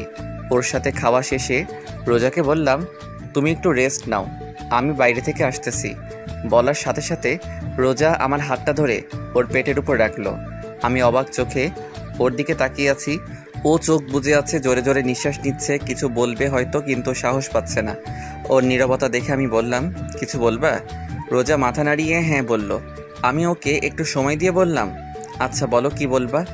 আমার যে হাতটা রোজার পেটের উপর ছিল ওই হাতটা আর একটু জোরে চেপে ধরলো পেটের উপর আর বলল, আপনার সন্তানের কসম কেটে বলেন আপনি আর আমাকে রেখে কোথাও যাবেন না। আমি চুপচাপ ওর দিকে চেয়ে আছি আর ও করুণ চোখে আমার দিকে চেয়ে আছে। আমি ওর দিকে চেয়ে আছি। কি হলো বলুন। আমার কাছ থেকে কোনো উত্তর না পেয়ে আমার হাতটা ছেড়ে দিয়ে বিছানায় শুয়ে কান্না করতেছে। আমি ওর পাশে বসে আছি আর ও শুয়ে অন্যদিকে ফিরে কান্না করতেছে। আমি ভাবতেছি রোজাকে এখন কি বলবো। রোজা আমার কাছে থাকলে রিয়ার কথা মনে পড়ে যায় যে এখানে রিয়ার থাকার কথা ছিল। রোজা এসে ভাগ বসাইছে। আবার রোজা আমার কাছ থেকে দূরে থাকলে রোজাকে কাছে পেতে মন চায়। আমি আস্তে করে রোজার পিঠে হাত দিয়ে ডাক দিলাম, রোজা, রোজা দেখি এদিকে ফেরো। রোজা তারপরও চুপ করে আছে। ওকে একটু জোর করে আমার দিকে ফিরিয়ে ওর পেটে হাত দিয়ে বললাম, যদি তুমি ধরে রাখতে পারো তাহলে আজীবন তোমার সাথে থাকবো। রোজা ছলো ছলো চোখে আমার দিকে চেয়ে আছে। আমি বললাম, কি হলো, পারবা তো? পারবো মানে? ইনশাল্লাহ পারবো। পারলেই ভালো। রোজা শোয়া অবস্থায় ওর হাত দুটি মেলে আমাকে ওর কাছে ডাকতেছে। ওর ডাকে সাড়া না দিয়ে কোনো উপায় নাই, আস্তে করে জড়িয়ে ধরলাম। ও আমার ঘাড়ে মুখ বুজে কান্না করতেছে। আমি ওর কানের কাছে আমার মুখটা নিয়ে বললাম, এত পানি তোমার চোখে কোথা থেকে আসে? ও আমার কানের কাছে মুখ নিয়ে আস্তে আস্তে করে বলল, কোথা থেকে আসে জানি না, কিন্তু আমার চোখে পানি আপনার জন্য আসে। মানে? মানে আবার কি, ভালোবাসি তাই। আপনার একটুখানি অবহেলা আমাকে অনেক অনেক কষ্ট দেয়। আমার মুখের ভাষা মনে হয় রোজা কেড়ে নিয়েছে। কি বলবো আমি, কি বলা উচিত এখন আমার জানা নাই। একটা কথা বলবো? বলো। রাগ করবেন না তো? আরে বলো তো। আপনি শুধু রাগ করেন কেন? আমি ওকে ছেড়ে দিয়ে বসে নরম সুরে বললাম, কি বলবা বলো। রোজা উঠে আমার পাশে বসে ওর দুই হাত আমার গলায় রেখে আহ্লাদি সুরে বলল, ওই দিন কিভাবে অধিকার আদায় করছি মনে আছে? আমি আমতা আমতা করে বললাম, কোন দিন? বলার সাথে সাথে রোজা আমাকে ধাক্কা দিয়ে বিছানায় ফেলে আমার উপর উঠে বসে বলল, এবার মনে পড়ছে কোন দিন? আমি আবার বললাম, কোন দিন? এইবারও আমার শার্টের বোতাম একটা খুলে আরেকটায় হাত দিয়ে বলল, এখনো মনে পড়ে নাই? পড়ছে পড়ছে, মনে পড়ছে। তাহলে এতক্ষণ ঢং করলেন কেন? না মানে। তাহলে শুরু হয়ে যাক। কি? কি মানে? বলেই মুখে কিস করতে লাগলো। এরই মধ্যে দরজা খোলার শব্দ শুনলাম। মনে হয় মা আব্বু আইছে। এদিকে রোজা পাগল হয়ে গেছে। রোজাকে বললাম, মা আইছে, সরো। রোজা কোনো কথা না বলে ওর কাজ করতেছে। রোজাকে এক প্রকার জোর করে নিজের থেকে ওকে ছাড়িয়ে বাইরে আসলাম। বাইরে আসার সাথে সাথে মা ঘরের ভিতর ঢুকতেছিল। আমারে বের হতে দেখে মা বলল, রোজা কই? আমি বললাম, আসছো সেই সকালে, আমাকে একবারও জিজ্ঞাসা করছো আমি কেমন আছি? তুই কেমন আছিস আমার জানা লাগবে না। আমার নাতির মা কেমন আছে, কেমন থাকবে সেটা জানলেই চলবে আমার। দেখি সর। আর রোজা কোথায়? রুমে আছি। রুমে যেতে যেতে বলল, রাত 8টায় বাসায় খুলনা যাব, রেডি থাকিস, মিজান টিকিট কাটতে গেছে। তারপর আব্বুর সাথে টুকটাক কথা বললাম। আব্বু একটু ইমোশনাল হয়ে বলল, তখন রাগের মাথায় এইসব বলছি, আরো অনেক কথা ইত্যাদি। তারপর ছোট ভাই সজীব, সেও সেম একটু ইমোশনাল হইয়া কথা বলল, একটু কান্নাও করলো। কিন্তু আমার মা, সে তো রোজার ভক্ত, আমি তার ছেলে, সে তো ভুলিয়েই গেছে। রাতে মিজানের কাছে থেকে বিদায় নিয়ে খুলনা রওনা দিলাম। আমার আর রোজাকে পিছনের সিটে দেওয়া হলো। মা আব্বু আমাদের থেকে 4-5 সিট আগে, আর তার আগে সজীব। রোজা জানালার পাশের সিটটাই বসছে। গাড়ি চলছে তার আপন গতিতে। রোজা ওর দুই হাত দিয়ে আমার এক হাত জড়িয়ে ধরে আছে। রোজার মাথাটা আমার ঘাড়ের উপর। জানালা থেকে বাতাস ঢুকতেছে, আর সেই বাতাসে রোজার কিছু চুল আমার মুখের উপর পড়তেছে। অনেক ভালো লাগতেছে আমার। রোজার চুলে এক অদ্ভুত রকমের ঘ্রাণ আছে, কী রকম একটা মাতাল করা ঘ্রাণ। প্রায় মধ্যরাত, তখন আশেপাশে প্রায় মানুষ ঘুমে, আবার কেউ কেউ মোবাইলে ব্যস্ত। আর আমি চেয়ে আছি রোজার দিকে। অপরূপ সুন্দর লাগতেছে রোজাকে। কোন সময় চাঁদের আলো পড়তেছে, আবার কোনো সময় সোডিয়ামের আলো পড়তেছে রোজার মুখের উপর, যা ওর সৌন্দর্যকে আরও বাড়িয়ে দিয়েছে। অনেক ভালো লাগতেছে এই সময়টা। এইভাবেই সারাটা পথ রোজার দিকে চেয়েছিলাম। বাসায় এসে আমি অবাক, কারণ বাসায় মেহমান ভরা, মনে হয় কোনো আয়োজন হবে। রুমে আসলাম, কতদিন পর আমার নিজের রুমে আসলাম, বিছানায় গাটা এলিয়ে দিলাম। বাসায় আসার পর রোজাকে আর দেখতে পাই নাই। মনে মনে ওকে খুঁজছি, কিন্তু পাই নাই। লজ্জায় কাউকে জিজ্ঞাসা করি নাই। কিছুক্ষণ পর আমার দুই খালাতো ভাই আমার রুমে আসলো, এসে বলল, ভাইয়া এই নাও, এগুলো পরে বাইরে আসো, বলে আমার হাতে একটা নতুন লুঙ্গি আর একটা গেঞ্জি দিয়ে চলে গেল। আমি ওদের কথায় পাত্তা না দিয়ে লুঙ্গি আর গেঞ্জি বিছানার পাশে রেখে চুপচাপ বিছানায় শুয়ে আছি। রোজার অপেক্ষায় আছি কখন আসবে, কিন্তু ওর আসার কোনো নামগন্ধই নাই। কিছুক্ষণ পর মা আসলো, এসে বলল, কি হলো, তুই এখনো চেঞ্জ করিস নাই? মা, এইগুলো কেন পরবো? তাড়াতাড়ি পর, তোর আর রোজার গায়ে হলুদ আজ, আর আজ রাতে বিয়ে। মা, এসব কি জন্য? তোর জানা লাগবে না, তাড়াতাড়ি পর এগুলা, পরে বাইরে আয়, বলে মা চলে গেল। এই রোজা যে কোথায় গেল? বাসায় আসার পর এখনও আমার সামনে আসলো না। লুঙ্গি আর গেঞ্জি পরে বাইরে আসলাম। ছোট ভাইরা আমাকে দেখে হাসতেছে। কোনো সময় তো আমাকে লুঙ্গি পরতে দেখে নাই, তো তাই হয়তো হাসতেছে। আমার কিছু খালাতো মামাতো বোন আর কিছু পাড়া প্রতিবেশী হলুদ শাড়ি পরে বাইরে বের হচ্ছে। আমি আমার খালাতো ভাই শিহাবকে বললাম, ওরা কোথায় যায়? রিয়া আপুদের বাসায়। আমি অবাক চোখে শিহাবের দিকে তাকিয়ে বললাম, রিয়াদের বাসায় যাই কেন? আরে রোজা ভাবি তো রিয়া আপুদের বাসায়, সকালে রিয়া আপুর মা এসে নিয়ে গেছে রোজা ভাবিকে। আমি শিহাবের কথা আগামাথা কিছুই বুঝি নাই। তা রোজাকে কেন নিয়ে গেছে রিয়ার আম্মু? রিয়ার আব্বু আম্মু রোজা ভাবিকে রিয়ার স্থান দিয়েছে, তাই এখন থেকে রোজাই রিয়া, রিয়া আপুর আব্বু আম্মুর কাছে। বুঝলাম। তা ওরা কি করতে গেছে রিয়াদের বাসায়? কি করতে যাবে, রোজা ভাবিকে গায়ে হলুদ দিতে গেছে। ও আচ্ছা, আমি রুমে যাই, দরকার পড়লে ডাক দিস। আচ্ছা। রুমে এসে বসে বসে ভাবতেছি, রিয়ার আব্বু আম্মুর আবার কি হলো? রোজাকে সোজা মেয়ে হিসেবে মেনে নিল? তাদের আর কোনো মেয়ে নাই, তার জন্য নাকি অন্য কিছু? সব ভাবতেছি। কিছুক্ষণ পর শিহাব আসলো, রুমে এসে বলল, ভাইয়া চলো। কোথায়? কোথায় আবার, বাইরে আসো, এখন তোমার গায়ে হলুদ দেবে। আমি আর কোনো কথা না বলে শিহাবের সাথে বাইরে আসলাম। দূর সম্পর্কের নানিরা এসে আমাকে নিয়ে একটা পাড়ার উপর দাঁড় করালো। কিছু কিছু মহিলারা আদি যুগের গান গাইতে লাগলো, কেউ কেউ আমার গায়ে হলুদ দিয়ে যাচ্ছে। এইভাবে অনেক নিয়মকানুনের পর শেষ হলো গায়ে হলুদ। আমাকে ভালো মতো গোসল করিয়ে ঘরে নিয়ে আসলো। সন্ধ্যাবেলা একটা শেরওয়ানি পরে কিছু লোকদের সাথে রিয়াদের বাসায় গেলাম। অনেক সুন্দর করে সাজানো হয়েছে রিয়াদের বাড়ি। পুরা বাড়ি লাল নীল ছোট ছোট লাইটে ভরপুর। রিয়াদের বাড়ির ভিতর ঢুকলাম, বুকটা ধকধক করতেছে। বাড়িতে ঢোকার সাথে সাথে রিয়ার ছোট ভাই দৌড়ে এসে আমাকে জড়িয়ে ধরলো। আমি ওকে জড়িয়ে ধরে বললাম, কি হয়েছে? ও কোনো কথা না বলে আমার হাত ধরে বরের বসার জায়গায় বসলো। রিয়ার আব্বু আম্মু আমার আশেপাশে ছিল, কিন্তু কোনো কথা বলে নাই আমার সাথে। এখনও ধীরে ধীরে বিয়ের কাজ শেষ হলো। রিয়ার আব্বু আম্মু এখন আমার পাশে বসা। রিয়ার মা আমার মাকে ফোন দিয়ে বলল তাদের বাড়ি আসতে। রিয়ার আম্মু আমার পাশে বসে আছে, কিছু বলবে হয়তো, কিন্তু বলতে পারতেছে না। ওনার এরকম অবস্থা দেখে আমি জিজ্ঞাসা করলাম, খালা কেমন আছেন? কোনো কথা বলতেছে না, শাড়ির আঁচলটা মুখে দিয়ে অন্যদিকে ফিরে আছে। আমি এবার বললাম, মা কেমন আছেন? রিয়ার আম্মু আমার দিকে ছলো ছলো চোখে তাকিয়ে আছে। আমার সামনে দাঁড়িয়ে তার হাত দিয়ে আবার গাল ধরে বলল, আমাদের ক্ষমা করে দিস বাবা। আপনি এগুলো কি বলতেছেন? ওই দিন রিয়াকে তোরে দেখতে দিই নাই। আরে থামো, কি এসব কি কথা বলতেছো? না মা, নে। ওনার কথা বলা শেষ হবার আগে আমার মা আসলো, এসে রিয়ার আম্মুকে বলল, কিসের জন্য ডাকলে? চল নতুন বউ বরকে একসাথে ঘরে তুলে নি।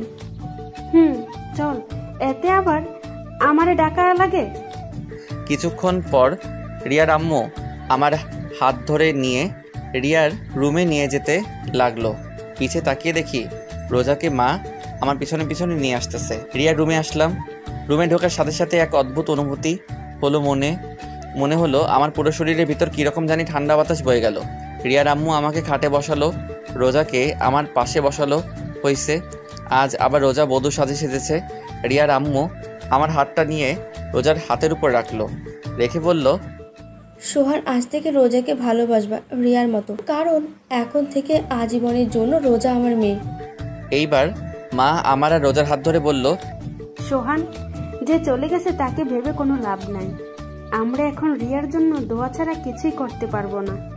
এবার আমি বললাম, দোয়া করব আল্লাহ যেন পরকালে আমাকে রিয়ার সাথে রাখে। আমার কথা শুনে রিয়ার আম্মু আর আমার মা আমার দিকে অবাক চোখে তাকিয়ে আছে। রোজার দিকে তাকিয়ে দেখলাম মাথা নিচু করে মুখ কালো করে আছে। রোজার মুখ কালো দেখে রিয়ার আম্মু রোজার থুতনি ধরে রোজাকে বলল, ও ওর ভালোবাসার মানুষকে চাইছে, আল্লাহর কাছে তুইও আল্লাহর কাছে তোর স্বামীরে চাইবি। রোজা শুধু মাথা নাড়িয়ে ঠিক আছে বলল। আরও অনেক কথা বলে রিয়ার মা আর আমার মা আমাকে আর রোজাকে রেখে বাইরে থেকে দরজা আটকে চলে গেল। আমি আর রোজা দুজনে চুপচাপ বসে আছি, কেউ কোনো কথা বলতেছি না। আমি আস্তে করে বিছানায় শুয়ে পড়লাম। রোজা এখনও খাটে বসা। অনেকক্ষণ হয়ে গেল, রোজা এখনও চুপচাপ বসে আছে। আমি রোজাকে বললাম, কি হলো, ঘুমাবা না? চুপচাপ আমার দিকে চেয়ে আছে। আমি আমার দুহাত মেলে বললাম, কি হলো, আসো। আমার দুহাত মেলা দেখে রোজা আমার বুকের উপর ঝাঁপিয়ে পড়ল। চুপচাপ বুকের উপর শুয়ে আছে, কোনো কথা বলতেছে না। রোজা রোজা রোজা কি হয়েছে? মন খারাপ? না। তাহলে আপনি আমাকে ভালোবাসবেন তো? ভালো না বেশি উপায় আছে? শত হলেও তুমি আমার ভবিষ্যৎ সন্তানের মা। আগে বলেন, ভালোবাসবেন তো? বাসতে পারি, একটা শর্ত আছে। কি কি শর্ত বলেন, আমি সব মানতে রাজি আছি। আমাকে তুমি করে বলতে হবে, তাহলেই হবে। আচ্ছা ঠিক আছে। রোজা, বলো। আজকে আমাদের কি রাত? কি রাত? আজকে আমাদের বাসর রাত। তা কিছু হবে না? মুখটা তুলে আমার দিকে তাকিয়ে, যা দুষ্টু বলেই রোজা আমার বুকে ঝাঁপিয়ে পড়লো। আর শুরু হলো সোহান আর রোজার নতুনভাবে পথ চলা। কিন্তু রিয়া থেকে যাবে আজীবন সোহানের হৃৎপিণ্ডে। গল্পটা কেমন হলো প্লিজ জানাবেন। আর যারা পরবর্তী পার্ট গল্প পেতে আমাদের চ্যানেলটি সাবস্ক্রাইব করে পাশে থাকা বেল আইকনটি বাজিয়ে দিন। সবাই ভালো থাকবেন, সুস্থ থাকবেন। দেখা হবে পরের গল্পে। আল্লাহ হাফেজ।